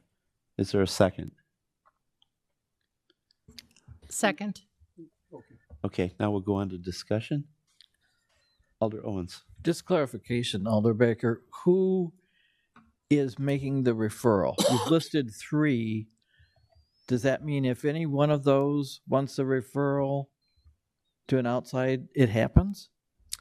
No, you're making a referral to the council, mayor, or council president. But then who is authorizing the use of of legal counsel? It doesn't say. One of those, the council, the mayor, council president, or a majority of the council. So I do just want to make a clarifying point here. And again, these are your rules and they are free to say whatever you want. The section under here for sanctions is really to resolve issues when 2 members of council were having a dispute as it was initially drafted. So this would be a situation where, let us say that Alder Owens and Alder Rosas were having a disagreement about something. You're directly in my line of sight, so I'm picking on the 2 of you. And you are unable to resolve this through your discussion, through potentially having a mediation come in, et cetera. You can then refer the issue to the whole council for review. So Alder Rosas, you could say, hey, I think Alder Owens handled that poorly. He didn't apologize when he should have. I want the whole council to take this up. So if there's a situation where you believe that an investigation is warranted, I think Alder Baker's intention here is to allow the mayor, the council president, or a majority of the council to authorize the use of outside legal counsel. Under state statute, the Common Council does already have the ability to authorize the use of outside legal counsel. So I'm statutorily charged with conducting the law business of the city, but you as the council are able to employ outside counsel when you find it necessary. That being said, I think, and I don't want to put words in Alder Baker's mouth, that his intention here was to ensure that if there was a situation where an investigation needed to occur, this would give either the mayor or the council president or a majority of the council the ability to authorize that use. Correct. Okay, any further discussion? Yes, Alder Owens. Just another Jacobs has his clarification hand up. question. So, Okay, we'll get you, Mike. Or Alder Jacobs. did I interrupt him? No, go ahead. And then No, I just because I can't raise my hand, so I'm sorry. I'm just blurting in and waiting to be recognized. I'll wait my turn. Okay. Again, a point of clarification. Would there then be a separate motion necessary for expenditure of funds? You can authorize somebody to do something, but we don't have a budget. Where does the money come from? That's a great question. So I have a limited budget for outside legal counsel within the city attorney budget. That said, we also use that to do things like defend the tax assessment lawsuits or defend other matters that we referred outside. So like we had that gentleman who thought our police department erroneously arrested him despite multiple agencies having warrants out for him, and he sued us. So those funds are available. That being said, if we do an enormous investigation or we have multiple lawsuits in a year and that fund's exhausted, we would then have to do a budget amendment. It's my budget that I'm ultimately accountable for at the end of the year. So I would likely be the one coming forward with that budget amendment and saying, hey, council, with all due respect, you unbalanced my budget. Please help me fix this. Okay, thank you. Okay, Alder Jacobs. Great question. So I can't, I mean, the way I understand this, I absolutely cannot support this. It sounds like we're going to use taxpayer dollars to solve a problem that 2 knuckleheads on the council can't solve on their own. I'm sincere about that. I've never heard of this happening. I can't believe we're talking about spending tax dollars for this. So I will be voting no. Okay, any further discussion? Okay, Alana, please take the roll. Batterman, Aye. Comstock, Aye. Crombie, No. Drengler, No. Jacobs, No. Owens, Aye. Rosas, No. Baker, Aye. and that motion fails due to a tied vote unless, what are we in right now? We're in council. Mr. Mayor? Unless the mayor would like to break the tie. I will break the tie. I will vote aye. And that passes 5-4. Yes. Okay, next amendment. I have one more, page 12, and it's at the end where effects and violations. It's about non-retaliation, and the phrase or the paragraph is, No elected official, staff member, or individual shall be subject to retaliation for raising a concern in good faith under the Code of Conduct.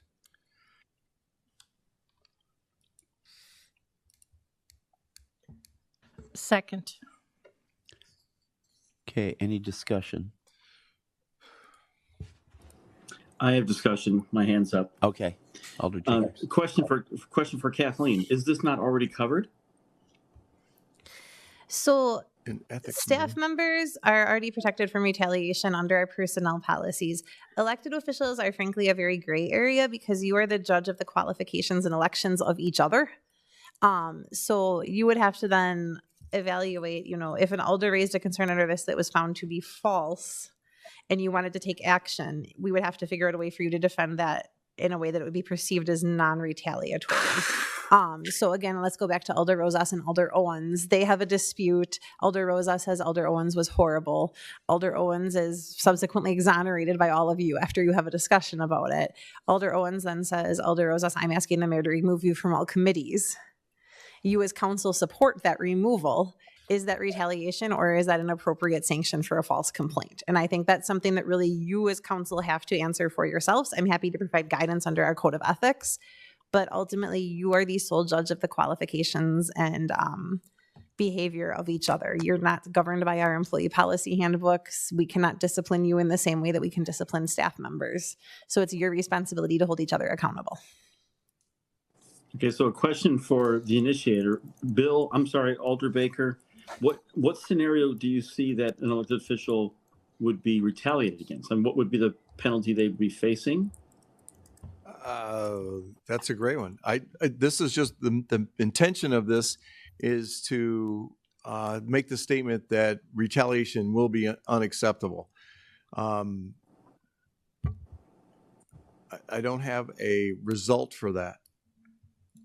But give me. Can anyone on the 20 council minutes give me an example where an elected official would be facing retaliation and what that retaliation would be? I think Kathleen just did that.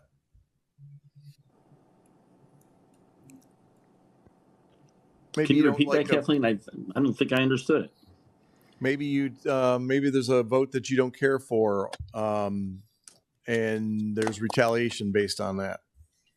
Right. What's the retaliation going to be? How am I going to be penalized? I do not know. I don't know that answer. That's what I'm asking. How would you like it to be penalized? I don't know. I don't know how you can penalize an elected official. That's what I'm asking. I can't imagine a scenario in which I would be, quote, retaliated against. What would be done to me? So some ways you could choose to discipline each other, maybe this is helpful, maybe it's not, would be like censure, removal from committees, removal from committee chairmanships. You can actually fine each other. You can also expel members from the body. That being said, I think this is similar to an employment context where oftentimes an employee may separate employment from the employer and say, hey, that was retaliatory. We have a process in a court of law to go through there and determine whether or not it was. And if the city is found to have retaliated against that employee, there's legal remedies for that. With council, ultimately, you're put into these positions by your constituents who are placing you in a position of public trust. You're responsible for policing each other while you hold that office. And I struggle here only because I worry that you may then be reluctant to police each other when you are the only people who can police each other if this language is inserted. And I say that because we do occasionally get concerns from residents that ask staff to do something with council or discipline council. And we have to remind them, hey, that's not within our authority. Although I would very much like to tell you what to do sometimes. It is ultimately your job to make those decisions and your job to police each other.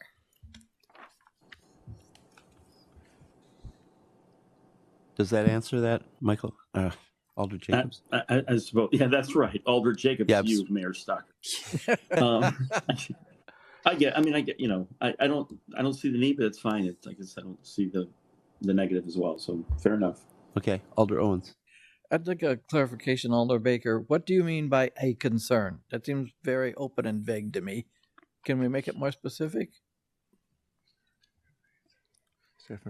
Shall be subject to. I mean, a concern could be anything. A concern could be, I didn't like the charts that Mr. Oppenheimer used in his presentation. Clean them up. Is that a concern? No. So it seems to be, to me, if we're going to do something about retaliation, it has to be more substantial than a concern. Okay. What would you recommend? I don't have a recommendation. I'm Um, just trying to raise the question for discussion, actually. Yeah. Would complaint work as a word? That's a little vague to me, too. So I think complaint could work, Alder Comstock, and if you'll bear with me, I'm going to scroll up for a second. So this is really a situation where you as council work to seek remedies from each other if you're having a disagreement, or potentially if you have a constituent that brings a disagreement forward. So if a constituent approaches Alder Batterman and says, hey, Alder Comstock has been treating me terribly, I'm very concerned, etc., that would be a situation where this process could be used for reconciliation. So this process is intended that you actually directly make a specific complaint about something that has done here. So I think if you change it from concern to complaint, that may be helpful. Okay. I'm okay with complaint. Okay. And the second. Yeah, second. Okay. Okay, any further discussion? Okay, Elena, please take the roll. Batterman? Aye. Comstock? Aye. Crombie?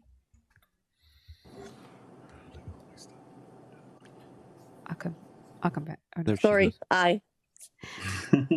Drangler? Oh, sorry. No. Jacobs? Aye. Owens? Aye. Rosas? Well, okay. Baker? Aye. And that passes 7-1. And I'm happy to say that I'm done. Thank you. Thank you, Alder Baker. And thanks for your patience. Okay, on to the original motion, As amended. or as amended. Oh, Yes, thank you. Any discussion? Okay, hearing none. Elena, please take the roll. Batterman? Aye. Comstock? Aye. Crombie? Aye. Drangler?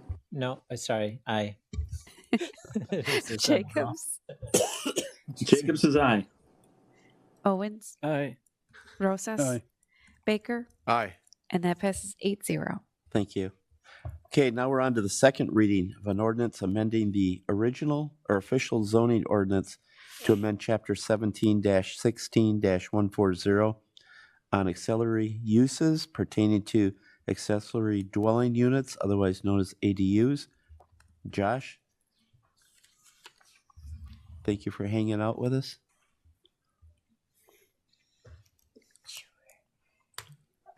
Good evening. So, as a second reading, I have a presentation prepared, but I don't know at this point in the evening if you'd want me to, go through this, or would you rather me respond to questions or clarifications about the proposed ordinance? What would the council like? The second choice. Okay. Okay, is there any questions for Josh on ADUs? I just have one. Okay, Alder Rosas. Yeah, okay. Josh, I think I asked this question before, and for the record, did you run into any type of issues having this ADUs on other properties? I think you saw one in Madison. And I think we talked about perhaps some residents being concerned having, another dwelling in that property.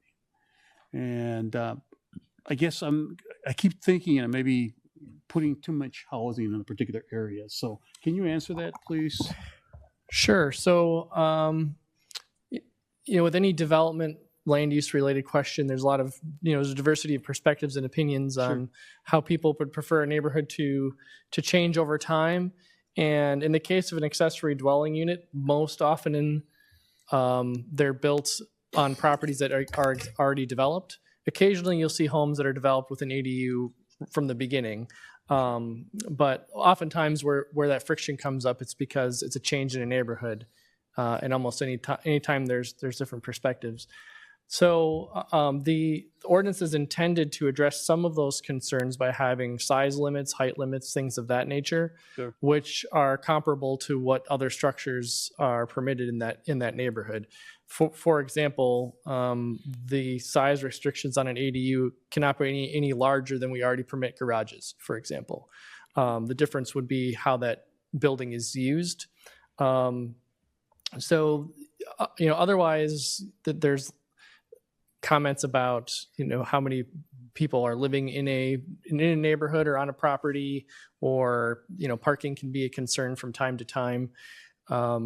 So the ordinance attempts to allow people to invest in their properties in a way that's comparable to the existing neighborhood. Sure. It allows neighborhoods to increase in investment and intensity over time, in a way that doesn't create kind of rapid or large changes that often cause the most turbulence. What's the cost of putting an ADU on the property? Oh, that's a big question. It varies widely. The fixed costs tend to be much higher than a typical dwelling because you have to typically modify the utilities on existing property. That can add tens of thousands of dollars in some cases. Also, typically homes get cheaper the bigger they get per square footage because you have a lot of fixed costs that's involved. So when you have an ADU, you still have to have a bathroom, you still have to have a kitchen. Those are the kind of the most expensive components often of a home. They also have a relatively low ratio of volume to walls, and walls are expensive. I don't have a good number for you. I've heard as low as $200 to $250 a square foot to significantly higher than that. One last question here, Josh. And I don't know how to phrase this, but this ADUs, are they going to be only for folks that are probably higher income versus someone in lower income, or? Well, they're expensive to build, so Okay. keep that in mind. We're trying to expand housing choices in the city. And by our ordinance, they have to be relatively small, so 1,000 square feet is the maximum size. Research that I cited in my staff report suggests that the average ADU size across the country is about 650 square feet. So you kind of look at that as it's an efficiency apartment or one bedroom size unit. So by their nature, they're going to be lower cost than some other housing types, but they're not cheap to build. So we anticipate that they're most often going to be built for a family member or an opportunity where cost is not their primary concern. Over time, those additional housing units expand housing choices in a neighborhood, allow people to age in place, downsize, have a younger or less advantaged person in a household, have a semi-independent place to live.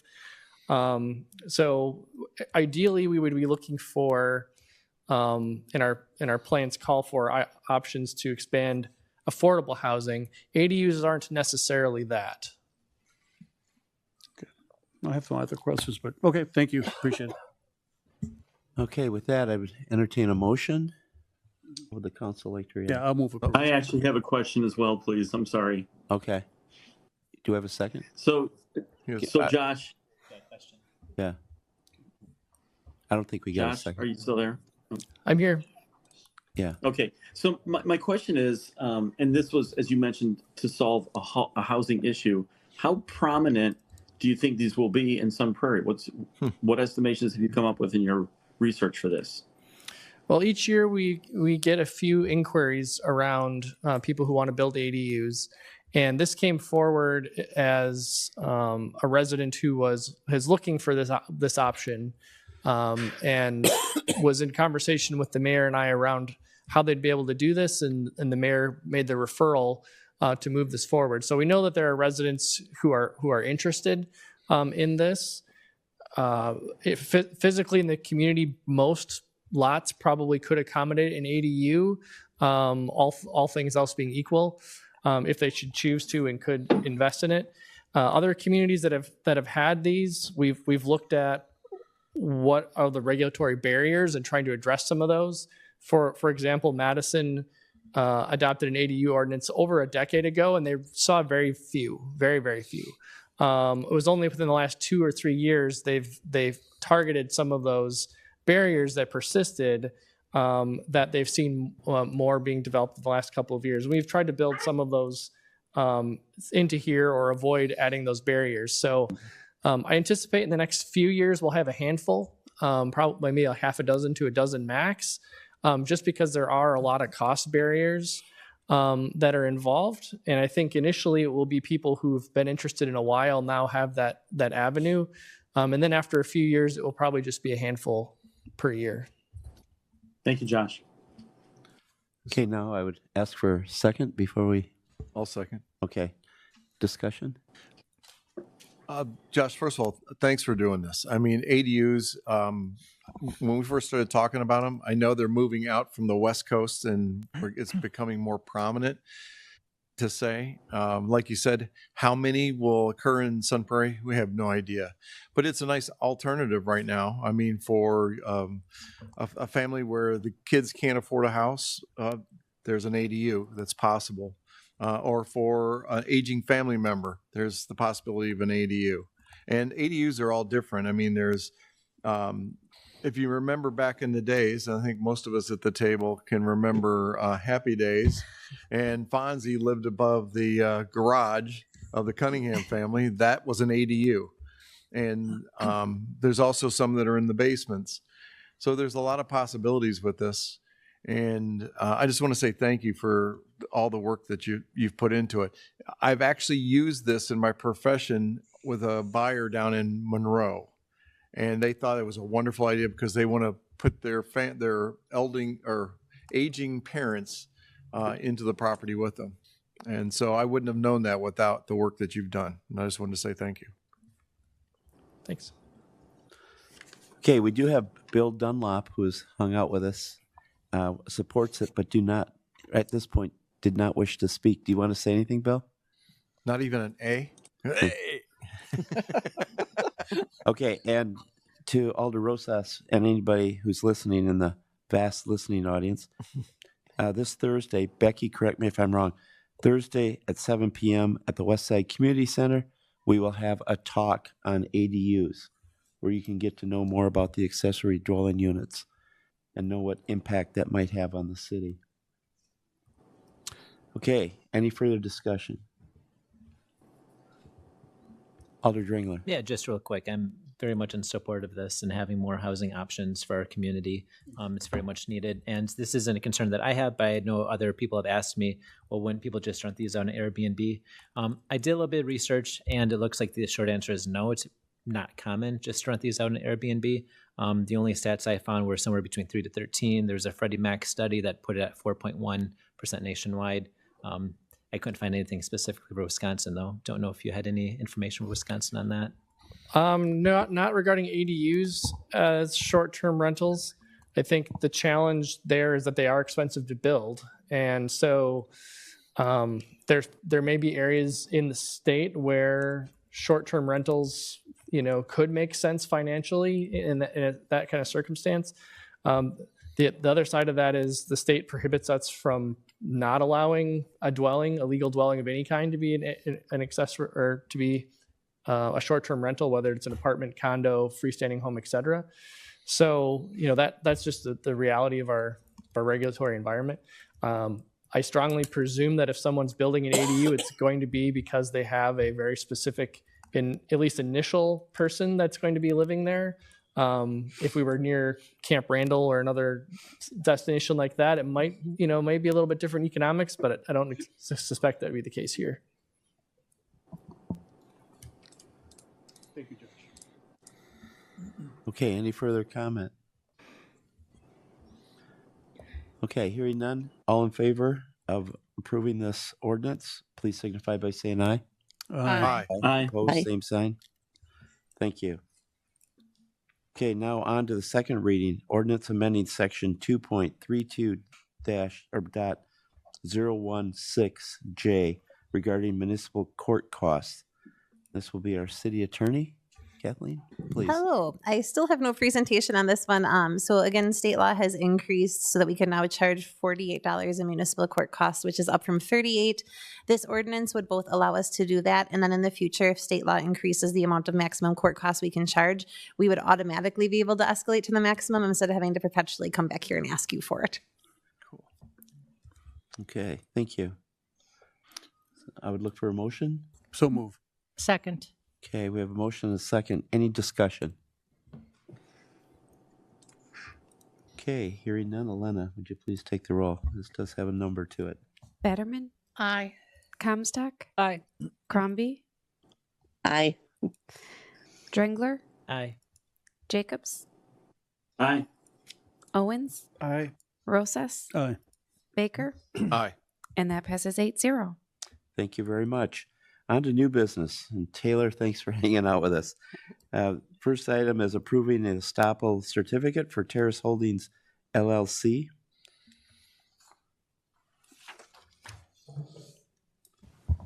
Yes. So essentially, an estoppel is stating for a bank that they have fulfilled their obligations with their development agreement. That we have that Terrace Holdings is doing business as Palmer Johnson. They purchased the land that is kitty corner up in the business park at 1828 Hayes Drive. Their conditions for their development agreement, the city actually sold them the land for $1. They were required to hire at least 10 employees.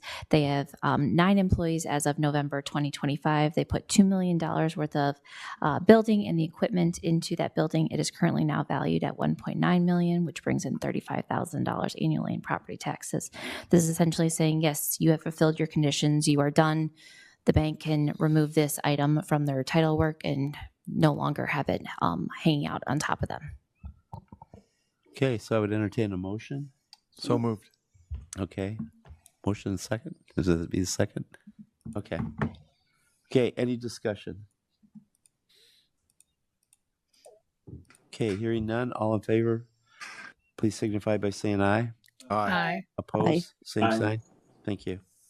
Okay, next is the approval of an easement and agreement for downtown walkway improvements. Taylor. Yes. So the city has an easement at 217 East Main Street. This is between what would be, there's a nail place on the west side, and then I believe it is JJ Stitches on the east side. So there's a walkway now connecting the sidewalk to the back parking lot. The easement actually was created in 1988. But funnily enough, in all of our research over the last few years, it was actually never recorded. So this is an attempt to kind of finalize that. With that, the work being done in the easement will be with the downtown construction.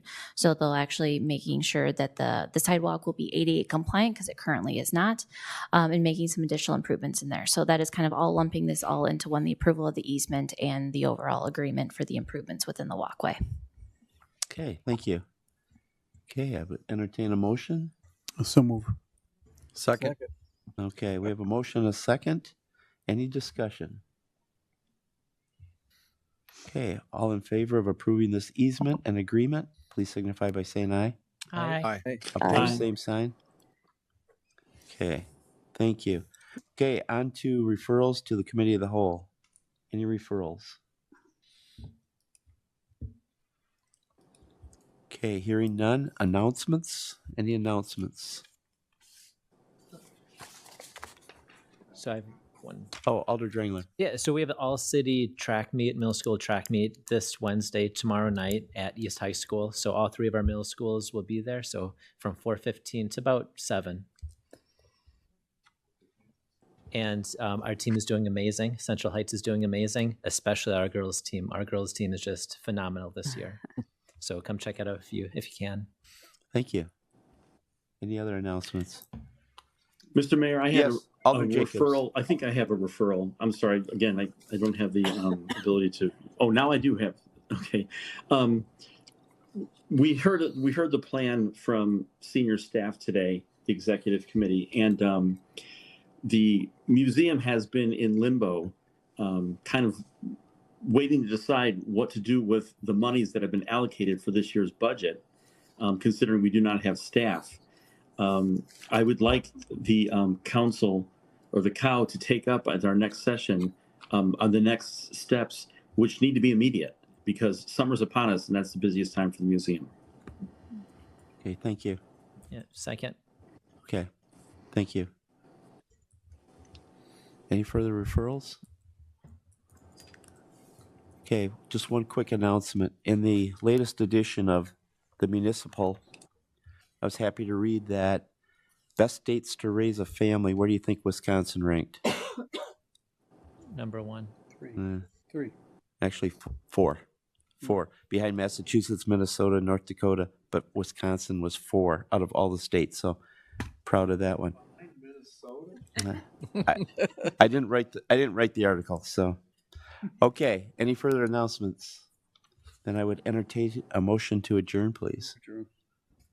Okay, do we second? Second. Okay, all in favor of adjournment, please signify by saying aye. Aye. Aye. Opposed, Aye. same sign. Aye. Thank you very much. We are adjourned, and we'll have 5 minutes before we go back to committee of the whole.